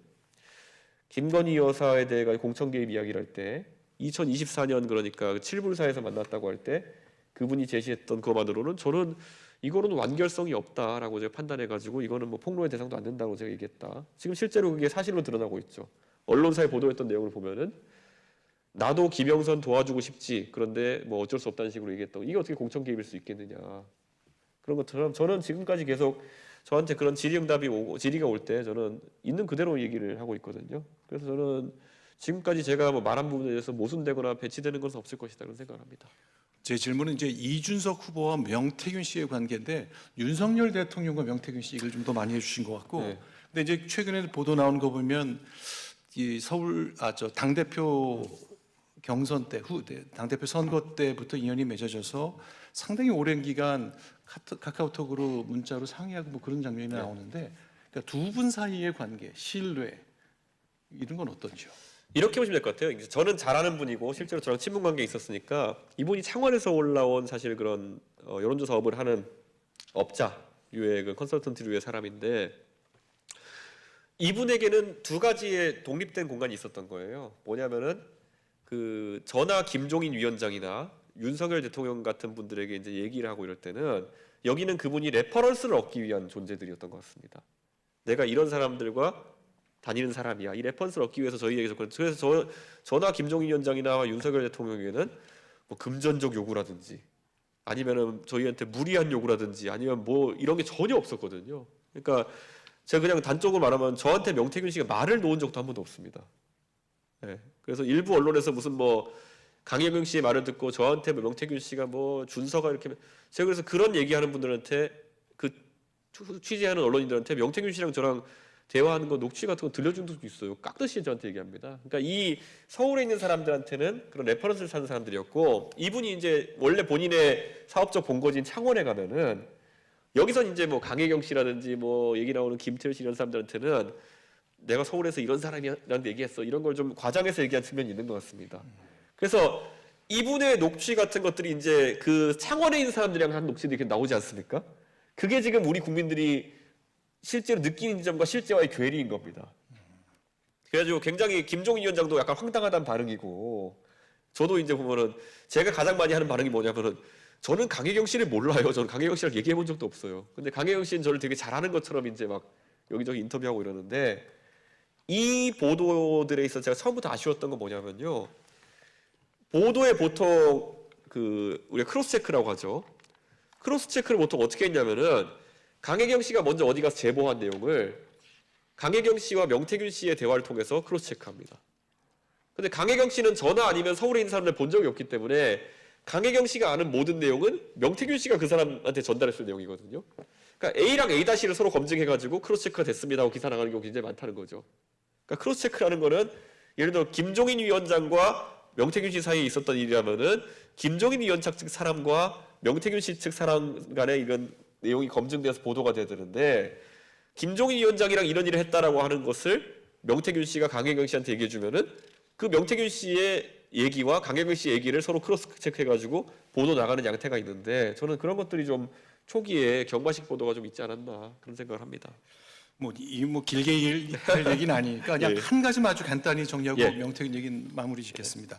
사진을 공개했는데 새벽 4시에 홍매화를 예. 어느 산속 절에서 심는 장면이 나왔는데 주지수님이 보냈다고 설명하셨는데 또 본인은 아니라고 했다는 기사까지 나오고 그래서 예. 그 나무 안심을 수도 있었을 것 같은데 왜 굳이 새벽 4시에 식수를 하셨을까요? 홍매화라는 게요. 그 주술적인 의미가 뭔지를 차라리 어떤 분이 말해주셨으면 좋겠는 게 이게 굉장히 유교적인 꽃입니다. 이 보통 장원급제하면 이게 어사화하는 게 홍매화거든요. 그래서 제가 아는 선에서는 뭐 주술적인 의미가 있고 이런 꽃은 아니라고 알고 있고요. 그 화엄사나 이런 데 가보신 분은 알겠지만은 지리산 자락에 홍매화 축제 같은 것도 많이 하고 합니다. 그래가지고 그 지역에서는 그걸 계속 심고 있었던 것이고, 이게 어떻게 된 거냐면은 저희랑 같이 그곳에 갔던 개혁신당에도 나중에 참여했던 김범준이라는 분이 본인이 심으려고 이제 그 홍매화 묘목을 몇만 원인가 주고 사왔습니다. 그런데 그것을 이제 갔더니만 주지스님이 저기다 심으면 된다라고 해가지고, 저희는 그때 새벽 4시에 심은 것 자체가, 제가 그 전날 오후 9시에 서울에 일정을 마치고 카니발을 타고 제가 새벽 1시에 거기 지리산 자락에 도착해가지고 그 김영선 의원이 뭐 제보할 게 있다 그래서 제가 듣고, 저희 운전해서 갔던 저희 당직자가 좀 휴식을 취하고 새벽 4시에 올라오는 거였기 때문에 새벽 4시인 것이고, 새벽 4시에 저희가 떠날 때 그 묘목을 준비했던 김범준 실장이라는 분이 그 주지스님에게 그 얘기를 들어가지고 그 특정한 건물 앞에 그 땅을 파고 이제 준비하고 있었거든요. 그래서 그냥 심고 가라 그래가지고 딱히 안 심을 이유도 없어서 그냥 심고 온 것이지, 저는 사실 그것에 대해 가지고 여러 가지 의미를 부여하시는 분들이 있는데 사실 실제로 무슨 의미인지를 저도 모르기 때문에 좀 알려주셨으면 좋겠습니다. 네, 이 정도로 하겠습니다. 예. 네, 지금 시각이 이제 오전 11시 14분입니다. 저희 관훈 토론 뒷부분에는 여기 장내에 계신 관훈 클럽 회원님들의 질문도 취합해서 저희가 정리를 해보겠습니다. 몇 분이 지금 보내주시긴 했는데 또 추가로 해주시면 저희가 마무리할 때 소개해드리겠습니다. 자, 그러면 저 안보 정책 관련 얘기를 조금만 더 해볼까요? 네, 저 작년에 공개한 그 개혁신당 10대 정책을 보면은 이제 한미 동맹 강화를 목표로 제시했습니다. 근데 지금 미국이 너무 달라졌습니다. 아시는 것처럼 그 트럼프 행정부 출범 후에는 지금 미국이 동맹보다는 미국 우선주의 또 고립주의 성향이 굉장히 뚜렷한 그런 양상을 보이고 있는데요. 이 트럼프 행정부 만약 이제 대통령이 되신다면은 3년 정도 이제 그 임기가 겹치는데, 이 트럼프 행정부를 상대로 어떻게 한미 동맹 강화라는 목표를 달성할 수 있을지 좀 보관이 있다면 설명해 주시기 바랍니다. 이래서 저는 미국에서 살아본 경험이라는 것이 굉장히 중요하다라는 생각을 합니다. 제가 미국에서 살아보면서 느꼈던 바로는, 과거에는 중동 정책에 밀려가지고 대아시아 정책 또는 대한국 정책이라고 하는 것이 미국의 엘리트들의 관심을 못 받았습니다. 제가 하버드 대학교에 그 기라성 같은 학생들 사이에 있으면서도 한국에 대한 이슈가 한 번도 대화에 오르는 것을 보지 못했거든요. 한국의 위상이 그때보다 많이 올라가긴 했지만은 지금도 대중국 외교의 종속 변수 정도로 취급되고 있는 것이 지금 대한민국 외교의 이제 현실입니다. 그렇기 때문에 그것에 대해서 우리의 위치가 사실 미국 국민들에게도 명확하지가 않습니다. 그래서 가끔 영화 같은 데 보면 이제 노스냐 사우스냐 이렇게 이제 물어보는 것들이 희화화의 밈으로 등장하기도 하고. 그런데 그래서 저는 윤석열 대통령식의 외교라는 것이 한미 동맹을 강화하겠다는 취지였지만은 굉장히 그것도 수박 겉핥기 같았다는 생각이 드는 겁니다. 일례로 윤석열 대통령이 가서 의회 연설 같은 거 할 때 저는 굉장한 기회였다 생각하거든요. 의회 연설이면 미국의 의사결정자들이 사실 한국에 대해 관점을 갖게 되는 계기일 텐데, 거기서 사실 할 수 있는 가장 안 좋은 선택이 한국 전쟁 때 우리를 도와주셔서 감사합니다, 우리는 잊지 않고 있습니다, 땡큐 베리 머치 이거 하고 나오는 것인데 그걸 했어요. 한국은 지금까지 수십 년간 미국의 안보적 이익에 동참해가지고 우리도 많은 희생과 그리고 고생을 겪어왔습니다. 베트남 전부터 시작해가지고 걸프전 때도 우리가 일정한 역할을 했고, 테러와의 전쟁, 아프가니스탄 전쟁, 우크라이나 전쟁에서 우리가 일정한 역할을 하고 있는데, 그런 것들을 사실 미국의 의원들도 몰라요. 근데 그런 것들을 통해 가지고 저는 한국의 위상을 제고하는 것이 굉장히 중요하다라는 생각을 하고, 거기에 대한 외교적 노력을 굉장히 드리겠습니다. 저는 미국에서 방문하는 의원들이나 이런 사람들에 대해서도 제가 대통령이 된다면은 정말 하나하나 살갑게 대하면서 그런 분들 인식을 좀 강화하겠다라는 말씀을 드리고요. 미국의 변화된 어떤 그런 상황에 대해 가지고 한국도 맞춰갈 필요가 있다. 아까 제가 트럼프의 관세 정책은 성공할 수가 없다라는 말씀을 드렸잖아요. 유럽과 미국의 관계도 상당히 오래됐는데 트럼프가 유럽에 대해 가지고 그런 어떤 나토의 역할을 축소하려 한다 이럴 때 유럽이 공동 대응을 시작하고 있습니다. 캐나다와 멕시코는 사실 미국과 틀어질 수가 없는 나라인데 지금 상황에서 캐나다 같은 경우에 굉장히 센 어조의 이제 발언들을 하기 시작하거든요. 저는 대한민국도 냉정하게 말하면은 그런 어떤 상황에 맞는 태도 변화가 필요하다라는 생각을 합니다. 그래서 저는 트럼프 행정부에게 할 말은 하는 외교를 좀 하게 되는 것이 아닌가. 그것이 한미 관계의 변화이다. 그런 생각을 합니다. 트럼프한테 저는 가장 먼저 이런 얘기 할 겁니다. 지금 한국에 대해 가지고 여러 가지 무역 장벽을 높이는 순간 가장 타격을 입게 될 곳은 아마 미국에 있는 자동차 산업과 그리고 전자 산업, AI 관련 산업일 것이다. 엔비디아의 공급망 체인이 있어가지고 한국이 이천에서 만들어진 HBM의 역할이 얼마나 중요한지 알고 있지 않느냐. 저는 이런 지렛대를 바탕으로 해가지고 선명한 외교를 해야 된다. 저는 그런 생각하는 거고요. 사실 새로운 도전일 수 있겠습니다만은 저는 그 방향성이 옳다고 봅니다. 네, 좀 추가해서 좀 질문을 드릴 게 이제 그런 미국의 또 변화, 그다음에 이 동아시아와 모든 하여튼 이 한반도뿐만이 아니라 동아시아와 그다음에 전 세계적으로 지형이 변화가 있는데요. 특히 이제 중국 관련해 가지고 중국은 이런 상황에서 한미 동맹, 그다음에 또 한미일 협력 이거에 틈을 벌리기 위해서 한국에 꽤 공세적인 입장을 취할 가능성이 있고 또 실제로 또 지금 그런 모습도 보이고 있습니다. 중국과의 관계는 어떻게 나가야 될지 좀 설명 좀 부탁드립니다. 저희가 이제 중국과의 관계에서 좀 조심해야 되는 것은 중국이 굉장한 경제적 위기에 빠져 있는 것은 사실인 것 같습니다. 그 공급을 최대한 확대해가는 형태의 중국 경제 성장 모델에서 지금은 중국의 공급만큼 세계가 소비를 해주지 못하는 상황 속에서 물량 밀어내기 하고 있는 상황이거든요. 가장 대표적인 게 철강이나 이런 곳에 있어서 한국의 포스코가 지금 이제 위협받고 있는 상황 같은 것도 중요하고요. 우리가 최근에 작년 같은 경우만 해도 알리 테무발 대란 같은 것이 있었습니다.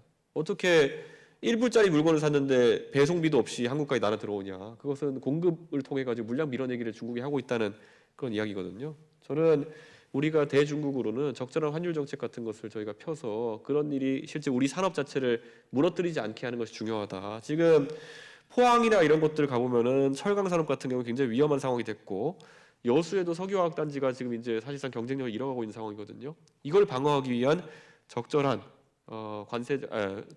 비과세 장벽 그리고 적절한 또 환율 정책 같은 경우에는 우리가 꼭 필요하다. 그 과정에서 미국과 보조를 맞춰야 될 부분이 있으면 또 그건 맞춰야 되는 것이고요. 제가 최근에 쓰기 시작한 용어가 미국에만 러스트벨트가 있는 것이 아니다. 우리나라에도 러스트벨트가 있다. 국가산단, 구미 아니면 또 온산 아니면은 또 포항, 창원, 군산 이런 곳들의 문제에 대해 가지고 대중국 정책 저희가 잘 만들어내야 된다 이런 강조를 하고 싶습니다. 네, 또 한 가지 더 여쭤보겠습니다. 이 후보님 그 지지층인 이제 젊은 세대 예. 중에서는 상당히 지금 남북 통일을 선호하는 그 비율이 꾸준히 이제 줄어들고 있다는 조사가 있습니다. 그 밀레니얼 세대 중에서는 통일보다는 평화 공존이 낫다. 뭐 이런 의견을 갖고 있는 분이 이제 60%에 달한다는 조사도 있는데요. 그 이 후보님 통일관에 대해서 좀 설명해 주시기 바랍니다. 과거에는 이제 평화적 흡수 통일이라는 단어를 쓰신 걸로 기억이 되는데 남북 통일이나 대북 관계에 대해서 어떤 입장이십니까요? 저는 제가 90년대 때 제가 받았던 통일 교육이라는 건 정말 쓸모없는 교육이었구나라는 걸 느끼게 됩니다. 왜냐 우리가 그때 뭐 초등학교 중학교 때 있긴 하지만은 뭐 아이스크림은 얼음 보숭이라고 한다. 이건 무슨 의미가 있는 교육입니까? 예. 그런데 사실 오히려 통일을 앞두고 젊은 세대가 조금 더 고민해봐야 될 지점은 만약 통일이 현실화되면은 우리가 제도상에 어떤 판단을 해야 될 것이냐. 제가 가장 많이 던지는 화두가 통일이 됐다. 그럼 북한의 토지를 우리가 민간에 불화할 것이냐, 아니면 국가 소유로 두고 중국식 임대를 하느냐, 어떻게 할 것이냐 이런 것도 고민해봐야 된다. 아니면 n분의 1 해가지고 북한 사람들의 새 출발 자금으로 줘야 되는 것이냐 이런 거 한번 논의지 않았고.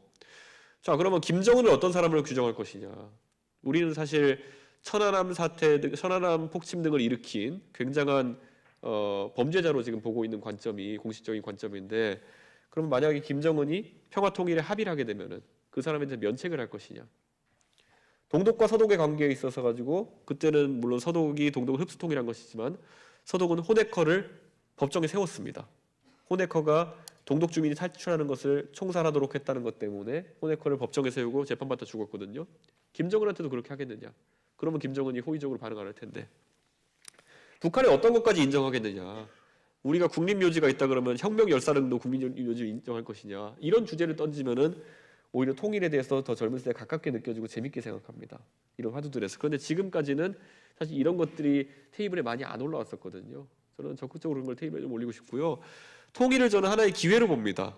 왜냐하면 지금 저출산이 고착화되어 있는 상황 속에서 소비 시장을 늘리고 노동 인구를 다수 편입시킬 수 있는 방법의 하나로서 저는 통일의 긍정적인 측면을 보거든요. 그래서 일반적인 그 비용만을 생각하는 젊은 세대와는 조금 다른 관점을 가지고 있습니다. 그런데 이런 것들을 그래서 저만 해도 제가 40대 초반이 이제 됐는데 그 20, 30대와의 간극이 좀 있다 한다면 설득해 나가야 되는 거거든요. 저는 그래서 이런 새로운 아젠다들을 많이 테이블에 던져놓고 싶다. 그런 생각입니다. 그리고 제가 흡수 통일을 얘기했던 거는요. 80년대까지였으면 모르겠지만 이제 북한의 제도 중에서 건질 만한 게 없는 것 같습니다. 북한의 경제제도, 교육제도 뭐 이런 것들 하나도 건질 게 없기 때문에 우리 체제로 완전한 통일이 이루어질 것이다. 그런 생각을 하기 때문에 그런 말씀을 드린 겁니다. 근데 짧게 하나 질문드리겠습니다. 방금 그 김정은 국무위원장에 대해서 언급이 나와서 그러는데 네. 얼마 전에 그 대통령이 될 경우 그 북한 김정은에게 조건 없이 대화를 제안하겠다라는 발언을 하신 적이 있는데요. 지금 핵무장을 한 김정은이 남북 관계를 적대적 관계로 규정하고 굉장히 위협적으로 나오는 상황에서 이 대화라는 게 어떤 의미에서 이 대화를 제안하신 것인지 좀 배경을 설명해 주십시오. 저는 핵이라는 것은 결국 어느 정도 핵에 의한 공포에 의한 평화라는 걸 만들어낼 가능성이 있다 봅니다. 저는 그런 의미에서 북한 핵을 긍정적으로 평가하는 건 아니지만은 오히려 김정은이 핵을 갖게 되는 순간 우리는 핵의 억지력을 강화해야 되는 것이고 우리가 일정한 핵의 억지력을 보유하게 되는 순간 저는 오히려 대화의 장이 만들어질 수 있다는 생각을 합니다. 예를 들어서 지금 그래서 윤석열 정부 때부터 우리가 노력했던 것이 지금 북한의 핵 투발 수단 중에서 대부분의 것들은 우리가 뭐 킬체인이라든지 아니면 요격 수단을 통해 가지고 막아낼 수 있다 생각하는데 딱 하나 지금 우리가 우려하는 것은 동해안을 통해서 북한의 SLBM에 탑수된 만약에 핵탄두가 밑으로 남해안으로 내려왔을 때 뒤에서 쏘면 우리가 어떻게 하느냐? 레이더는 전부 다 북쪽으로 향하고 있는데 그래서 우리가 거기에 대해서 막아내기 위해서는 호주가 하는 것처럼 그 핵 추진 잠수함을 획득해 가지고 그 북한 SLBM 탑재 잠수함에 대한 상시 감시 체계를 만들어야 된다. 요 정도의 핵 저지력만 완성된다고 한다면은 저는 우리가 충분히 북한과의 협상에 나설 수 있는 상황이고 그 과정 속에서 저는 김정은이라는 사람을 사실 우리가 얼마나 세밀하게 이렇게 파악하고 있냐에 대해서 저는 아직까지 좀 부족한 부분이 있다고 생각하거든요. 저는 김정은이랑 뭐 일부 정보에 따르면 나이 차가 1살이고 나이 차가 2살이고 이런 얘기가 있는데요. 비슷한 연령대 그리고 김정은도 스위스에서 서구적인 교육을 받았던 사람으로서 어느 정도 다른 지점을 찾을 수 있는 부분이 있다. 그리고 김정은도 지금까지 뭐 자기랑 20살 가까이 나이 차이 나는 지도자들을 만나서 얘기할 때랑 저를 만났을 때 느낌은 좀 다를 수 있다. 그런 생각을 하고 있습니다. 그래서 저는 오히려 핵의 힘의 균형이나 이런 쪽 속에서 뭐 외교의 다른 장르들이 싹 텄던 것처럼 그 고르바초프의 헤링무드라든지 아니면 뭐 핑퐁 외교라든지 이런 것들이 싹 텄던 것처럼 새로운 전기가 마련될 수 있는 것이 바로 이준석 정부에서의 가능성이다 이렇게 봅니다. 외교안보 질문 관련해서 지금 플로우에서 질문이 있어서 마침 약 이 기회에 소개를 좀 드리겠습니다. 중앙일보 논설위원인 장세정 관훈클럽 회원께서 질문 주신 건데요. 두 가지인데 아주 간략하게 답 주시면 될 것 같습니다. 이제 보수 정당에서 지금 내놓는 것이 핵 자강론 뭐 얘기 많이 합니다.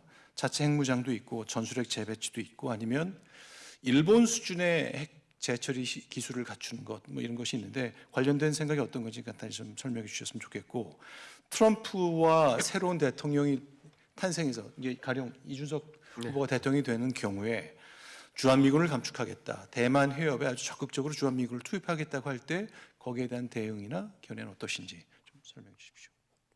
네, 어쨌든 보수 정당에서 핵 자강론이 나오는 것은 자연스럽다 이렇게 보는 것이 햇볕 정책이 실제 핵무장을 막아내지 못했다는 결과론적인 그런 과오가 있습니다. 또는 결함이 있습니다. 그렇기 때문에 우리도 그에 상응할 만한 핵 억지 전력 또는 핵 무력을 가져야 된다는 그런 얘기가 나올 수 있는 것이고요. 다만 이게 저는 완벽하게 NPT를 탈퇴하고 저희가 핵 탄두를 만드는 것까지 도달해야 되느냐 아니면 아까 제가 얘기한 것처럼 핵 억지력을 위한 물론 이제 핵의 군사적 이용을 어느 정도 하는 것이긴 하지만 핵 농축을 통해 가지고 원자력 잠수함을 통한 핵 추진 잠수함을 통한 억지력을 만들어 나가느냐 이게 1단계고요. 두 번째로는 핵 잠재력이라고 요즘 우리가 얘기하고 있는데 결국은 유사 상황 또는 긴장이 최고조로 올라갔을 때 우리가 NPT를 탈퇴하고 바로 이제 핵 무기를 만들 수 있는 단계까지 도달하는데 걸리는 리드 타임을 단축해 놓는 단계 정도까지 가는 것 이게 있는데요. 저는 그 두 가지 정도는 충분히 우리가 검토해야 되지 않나 그런 생각을 합니다. 억지력으로서의 핵 추진 잠수함 그리고 핵 농축을 할 수 있을 만한 기술적인 어떤 그런 준비 또는 잠재적 준비 이런 것들은 필요하지 않나라는 생각이고요.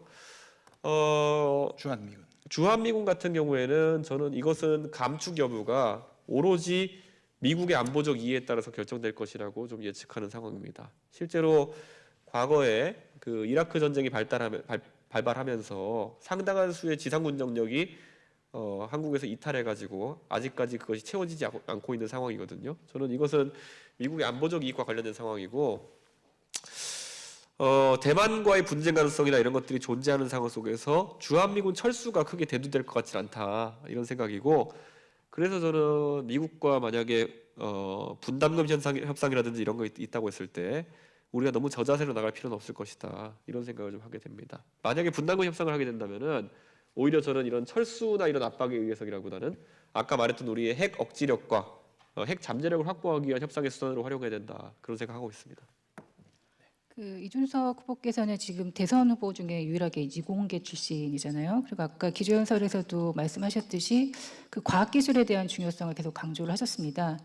근데 지금은 일단은 이제 그 이 후보께서 생각하시는 과학기술 핵심 정책은 뭔지 그리고 아무리 좋은 정책이 나와도 지금처럼 의대에 대해서 그 선호가 집중되는 이 상황에서는 뭐 인재들을 양성할 수 있는 그 기회 자체가 굉장히 줄어들 것이고 이거에 대한 이 현상에 대해서 어떻게 판단하시고 좀 대안은 어떻게 생각하시는지 궁금합니다. 그러니까 저는 윤석열 대통령의 의료 정책을 보면서 참 기가 막혔던 것이 참 저러기도 쉽지 않은데 민주당이 20년 동안 하고 싶었던 의대 증원을 윤석열 대통령이 받아가지고 자기 집에 수류탄을 터뜨린 거거든요. 저는 저런 사람은 처음 봤습니다. 남의 집 폭탄을 들고 와가지고 자기 집에 터뜨리는 사람은. 민주당도 차마 말을 못 꺼내던 그런 거를 자기가 들고 와가지고 개혁이랍시고 해가지고 의료 시스템을 다 망가뜨리는 이런 경우 처음 봤는데 우리가 이제 전형적인 그 의료 개혁이나 이런 걸 한다고 하면서 너무나도 가볍게 생각하고 달려든 것 같은 게 그 논리 들어가 보면 낙수 의사론이랑 OECD 통계밖에 없거든요. OECD 통계 비해 가지고 의사 수가 적다 뭐 이런 거. 근데 그런 선택적 통계 인용으로 인해 가지고 우리 시스템 자체의 고유성을 이제 잃어버리게 되는 건데 OECD 통계에 따르면 우리나라 평균 수명이 제일 높은 나라 중에 하나예요. 그러면 의사 수는 적지만 의료는 잘 되고 있다는 얘기인데 이걸 어떻게 받아들여야 되느냐. 저는 그래서 그런 섣부른 개혁에 대해 가지고 굉장히 문제의식을 갖고 있고 그래서 저는 의대 증원이 필요하지 않다라는 입장을 저희 개혁신당에서는 꾸준히 이야기해 왔던 것이거든요. 저희 개혁신당만 의대 문제에 대해 가지고 이런 선명한 입장을 밝혀왔던 것이기 때문에 역시 이번에도 개혁신당이 결국엔 이런 판단에 있어서 상당히 옳았다라는 그런 평가를 듣고 있는 지점도 있고요. 저는 이공계 인력들이 이공계에서 R&D 또는 사업에 집중할 수 있게 하는 아주 중요한 것 중에 하나는 결국 떼돈을 벌 수 있는 가능성에 대해 가지고 희망을 높여주는 것입니다. 저도 이제 과학고등학교 출신이기 때문에 대한민국을 이끄는 영재들이 어떤 제 친구들이 지금 와가지고 한 20년 흘러가지고 어떤 진로를 갔나 이게 보면요. 안정지향적인 친구들은 의대를 갔고요. 조금은 떼돈을 벌고 싶은 욕망이라든지 아니면 대과학자가 되고 싶은 욕망이 있는 사람들에게는 그 과학의 길이라든지 사업의 길로 이제 가는 길이 열려 있었거든요. 저는 대한민국에서 우선 이공계 연구하는 사람들에게는 연구에 집중할 수 있도록 우리가 물론 R&D 자금 같은 경우도 충분히 뿌려야 되는 경우도 있겠지만은 지금 예를 들어 예술이나 체육 분야에 성과가 있는 사람들에게는 굉장한 포상금들이 주어지고 있습니다. 예를 들어 올림픽 메달 딴 사람들은 광고부터 해가지고 시작해서 상당한 경제적 이득을 얻는 상황이 발생하고 있거든요. 저는 과학자나 이런 이공계 기술자들에게도 보면은 국가에서 상당한 수준의 포상금 제도를 운영해야 된다 그런 생각하고 있습니다. 특히 기초과학이나 이런 데 종사하는 분들 같은 경우에는 세계 유명한 연구 학술지에다가 뭐 논문을 내고 그런 것들이 포인트화 돼가지고 우리가 뭐 체육연금이라는 게 메달 따면 몇 점 이런 거 해가지고 나중에 연금 받는 거 아니겠습니까? 저는 과학기술인에 대해 가지고도 그 연구 성과에 대한 연금 적립을 할 수 있게 하는 것이 첫째로 굉장히 중요하다. 그래가지고 돈이 되는 연구 아니면 내가 연구비 따오기 위한 연구를 하는 것이 아니라 내가 일생의 업적을 만들어 보기 위한 그런 큰 꿈을 가진 연구가 좀 있었으면 좋겠고요. 떼돈 문제 버는 문제는 이런 겁니다. 비즈니스 모델에 대해 가지고 우선 규제 때문에 뭔가 도전하는 것을 주저하게 되는 상황이 나오면 안 되는 거고요. 떼돈이라 하면요, 돈 좀 벌면은 괴롭히는 상황을 만들면 안 된다는 겁니다. 대한민국의 기업들이 겪는 상황이 뭐냐면요, 뭐 돈 좀 벌고 그래가지고 일간지에 이름 좀 나고 이러면은 바로 민주당의 을지로위원회 이런 데서 불러가지고 여러 가지 뭐 상임위에서 때리고 이러는 거 아니냐라는 불안감이 있는 사람들이 있어요. 저는 그런데 가장 대표적인 예로 뭐 배달의 민족 김봉진 대표 이런 사람들은 회사가 한창 성장해가지고 유니콘 기업 된다 이런 소리 나오자마자 회사 팔고 갔잖아요. 왜 그렇겠습니까? 플랫폼 기업이고 배달 산업 이런 곳을 건드리는데 뭐 제 추측입니다. 만약에 이 사업이 계속 성장하게 되면은 바로 한노이나 민주당의 뭐 그런 을지로위원회 이런 데 불러가지고 매일 때릴 거 아닙니까? 수수료 인하해라 뭐 이런 것부터 시작해가지고 저는 이런 사업에 있어가지고 여러 가지 제약을 거는 상황 자체가 한국에 사업하기 어려운 환경을 만들고 있다. 저는 그런 생각하는 겁니다. 일론 머스크 같은 사람을 보면요, 저런 사람이 연쇄 창업자의 대표적인 사례거든요. 저 사람은 괴짜지만 일생의 그 본인의 목표가 돈 벌어가지고 그 돈으로 다른 거 한번 해보고 싶은 거 하고 때로는 실패하고 돈 날리고 다음에 또 새로운 거 하고 싶어하고 이런 건데요. 한국에는 그 기회가 사업가들에게 주어지지 않는다는 거. 돈 좀 벌면 바로 손 벌리고 들어오고 일자리 창출에 참여해라 기업에서 압박하고. 저는 대한민국의 기업이 앞으로 사회적으로 해야 될 책무라고 하는 것은 유일한 책무는 법인세 똑바로 내는 것. 그거 외에 다른 책무는 없도록 하겠다. 그게 저희 공약입니다. 그 또 여러 공약을 발표를 하셨는데 좀 눈에 띄는 것 중에 하나가 그 정부 조직 개편입니다. 예, 특히 뭐 그 부처를 실용화하고 효율화하겠다 그런 취지에서 뭐 부처를 통폐합하는 내용인데 가장 좀 논쟁적인 지점이 여성가족부 폐지 공약인 것처럼 보이고요. 그 기존 기능을 이제 복지부와 국가인권위원회로 이제 분산하면서 부처 자체를 없애겠다는 건데 이 별도의 여성 관련 부처가 필요 없다고 생각하시는 이유가 뭔지 궁금합니다. 저는 여성부가 지금 하는 일이 무엇인가를 저한테 일목요연하게 어떤 분들이 정리해 줄 수 있으면 좋겠다 그런 생각을 해요. 원래 과거에 한명숙 총리님이 장관하실 때 여성부라고 하는 것은 그 당시에 우리 사회에 누적되어 있는 구조적 모순, 예를 들어 호주제라든지 아니면 여러 가지 유교적 전통에 따른 여성이 좀 손해볼 수 있는 제도적 부분을 개선하는 데 목표가 있었고 나름 성과가 있었습니다. 그래서 상당 부분의 그런 제도적인 부분 정비가 되었고 여성의 표면적 권리 자체는 굉장히 신장이 되어 있는 상태거든요. 그럼 그 다음에 그럼 어떤 부분을 태클할 것이냐가 명확해야지 그 부처의 존속 가능성이 있는 것인데 그걸 제시하는 데 실패하고 지금 매달리는 건 뭐냐면은 여성부가 할 일이 없는데요. 그런데 우리 없어지면 안 되니까 뭐 딴 것 좀 업무 주면 안 돼요? 그래가지고 이름이 계속 바뀝니다. 가족부가 달라붙어요. 가족 업무라는 거를 갖다 붙여가지고 뭐 가족 업무, 청소년 업무 이런 거 하다 보니까 게임 규제 이런 거 합니다. 지금 놀랍지만 여성부가 하는 일 중에 가장 사람들이 많이 인지하고 있는 거는 게임 규제, 셧다운제, 뭐 몇 시 지나면 게임 못하게 해라 이런 거거든요. 청소년은 뭐 가족 업무라는 거예요.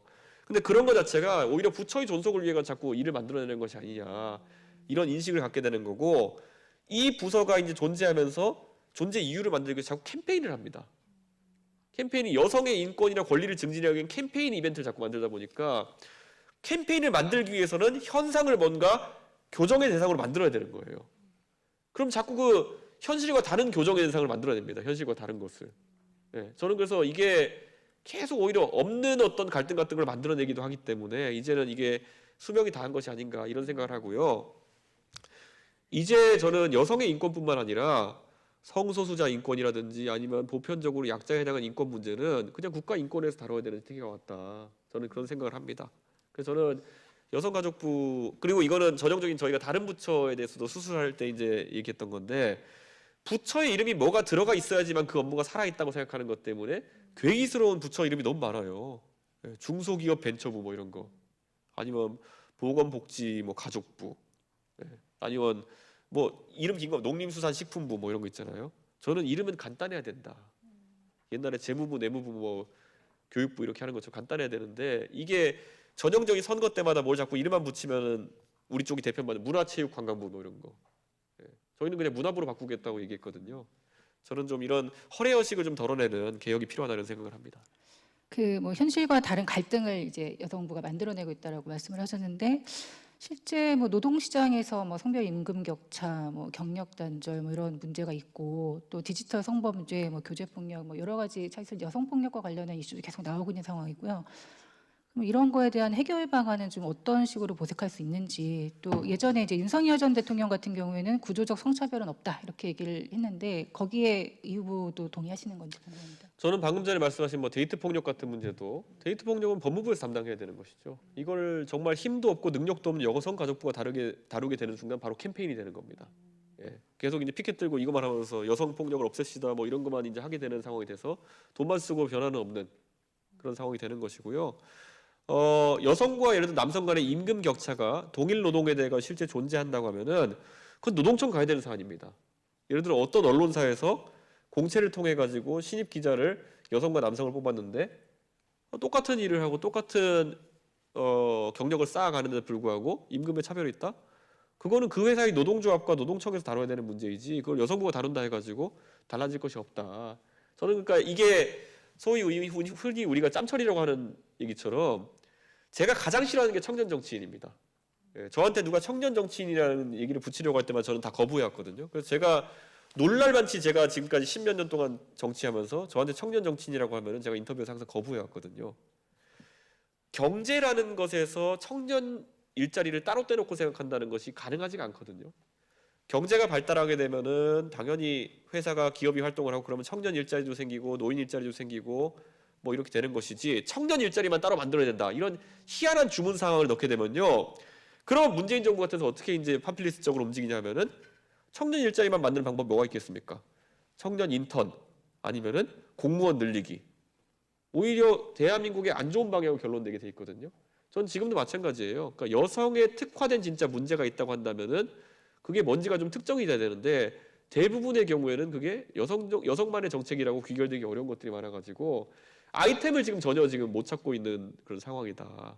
그런 거고 가장 대표적으로 여성의 승진이나 이런 구조적인 어떤 차별에 대해서 얘기 나올 때 유리천장이 있다 이런 것인데 대한민국의 과거 한 80년대 때 이제 경제 노동시장에 진입하신 분들이 그때는 아예 사회 밑단부터 여성들의 사회 참여가 적었기 때문에 지금 성장하는 단계에서 중간 관리자나 그 윗단계로 못 올라가신 분들이 많죠.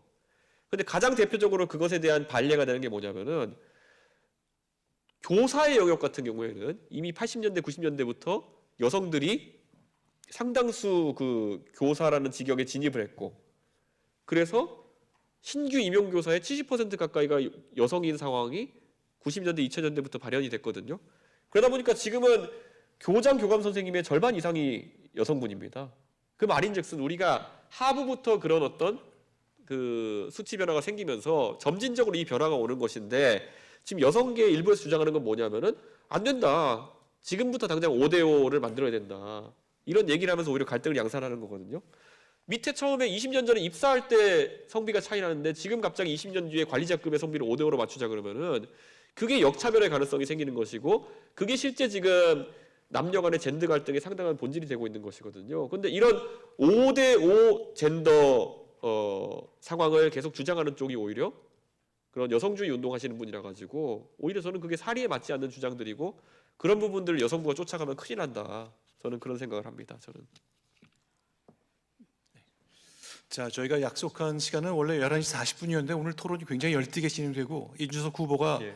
명쾌하고 선명한 얘기를 많이 해주셨기 때문에 약간 시간이 지체됐습니다. 정우상 논설위원 질문 좀 듣고 마무리 좀 해보겠습니다.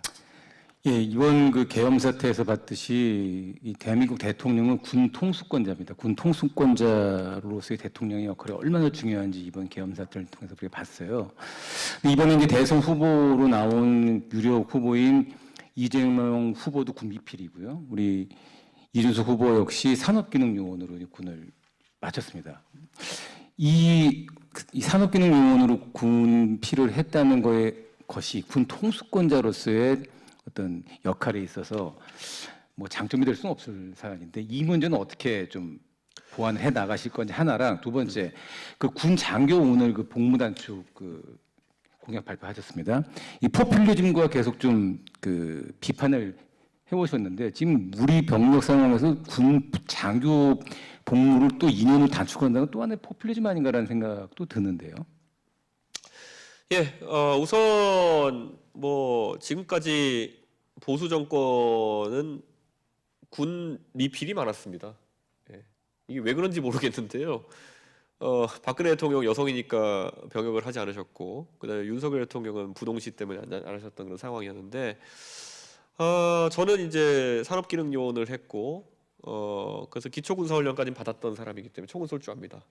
근데 그거를 넘어서서 국가의 어떤 안보나 국방 전략을 하는 것과 실제 사병으로서 기능할 수 있느냐, 이런 건 좀 다르다라는 생각을 하게 됩니다. 그래서 우리가 군의 문민 통제 같은 얘기를 하기도 하는 거고요. 전략적 사고가 굉장히 중요하다라는 생각을 하고요. 우리가 원래 고려 거란 전쟁이라는 최근에 드라마를 보게 되면은 거기에 나오는 구국의 영웅처럼 묘사된 강감찬 같은 경우에도 이분이 전략적 사고는 있었지만은 결국 나이 70 먹은 문신이었거든요. 근데 그분이 어쨌든 그런 전략적인 상황을 잘 컨트롤했던 거 보면은 저는 그런 부분에 대한 우려는 좀 덜 하셔도 되지 않을까라는 그런 생각을 하게 됩니다. 그리고 오늘 마침 저희가 그 공약을 발표했는데요. 지금 이런 겁니다. 윤석열 정부가 전 무책임하다 생각했던 게요. 200만 원으로 사병 봉급을 인상해놓고 그 다음에 부사관과 장교, 그러니까 간부에 대한 처우는 어떻게 개선할지에 대한 고민이 없었기 때문에 이제 군에 가는 많은 젊은 세대가 아니 이렇게 갈 거면은 내가 빨리 그냥 복무 마치고 병으로 마치는 게 낫지 뭐 하려고 내가 장교나 부사관을 복무해가지고 옛날처럼 무슨 뭐 핸드폰 사용이 그쪽에만 열린 것도 아니고 뭐 여러 혜택이 있는 것도 아니고 취업이 잘 되는 것도 아닌데 왜 내가 그 길을 가야 돼? 이렇게 됐던 건데요.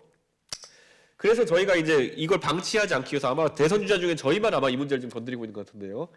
단기 장교와 단기 부사관의 획득 방법을 좀 바꿔야 된다. 그래서 저희가 사례 연구를 했더니만은 우리처럼 징병제를 통해서 징병량을 유지하기 위해서 많은 노력하고 있는 나라가 이스라엘하고 아마 싱가포르일 겁니다. 싱가포르는 500만 명 정도의 도시국가인데도 불구하고 그 육군과 해군군을 상당한 숫자를 유지하기 위해서 노력하고 있는데 그래서 저희가 이제 싱가포르식 징병제를 저희가 채택하자라고 했던 게 지금은 우리나라에서는 그 단기 장교 획득 방식이 ROTC, 뭐 학사 장교 이렇게 나눠져 있습니다. 근데 싱가포르 같은 경우는 좀 다른 게요. 다 같이 훈련소에 갑니다.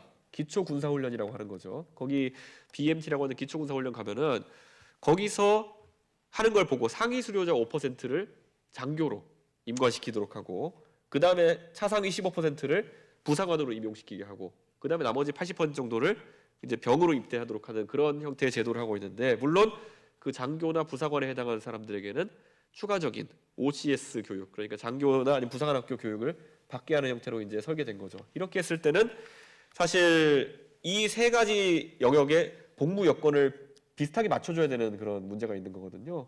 그래서 저희가 이번에 공약한 것이 대충 1년 6개월 정도로 지금 사병 복무가 되고 있는데 실제 그 복무 기간을 그 정도로 맞추는 겁니다. 그 장교와 부사관을 전부 다 1년 6개월 정도 맞추고요.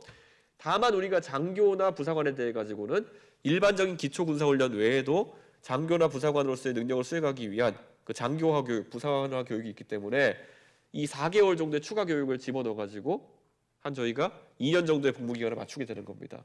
이렇게 했을 때 중요한 거는 지금까지는 장교가 한 3년 정도 이제 의무 복무를 해야 되는 상황이었는데 이게 2년을 줄게 되는 대신 저희가 더 많은 단기 장교를 획득할 수 있을 것이다. 이런 말씀을 드리는 거고요.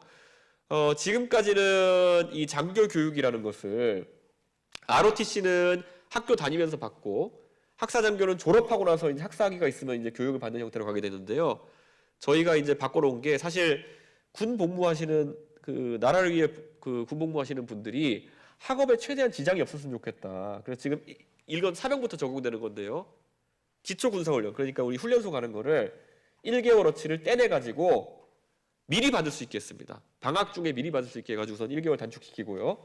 장교들의 4개월 교육 같은 경우에는 2개월 교육으로 나눠가지고 방학 때 2번 미리 받으면은 나중에 복무 기간은 실제 1년 6개월이 될 수 있도록 이렇게 설계해가지고 상당히 이제 장교를 선택하는 것이 옛날 같으면 장교를 하게 되면 복무 기간도 늘어나고 대신 좀 명예는 있겠지만은 희생해야 되는 것들이 있었는데 내 능력에 따라 가지고 장교를 선택할 수 있는 영역으로 바꾸게 된다. 이러면 단기 장교의 획득이 굉장히 활성화될 것이다. 이런 생각하고 있고요.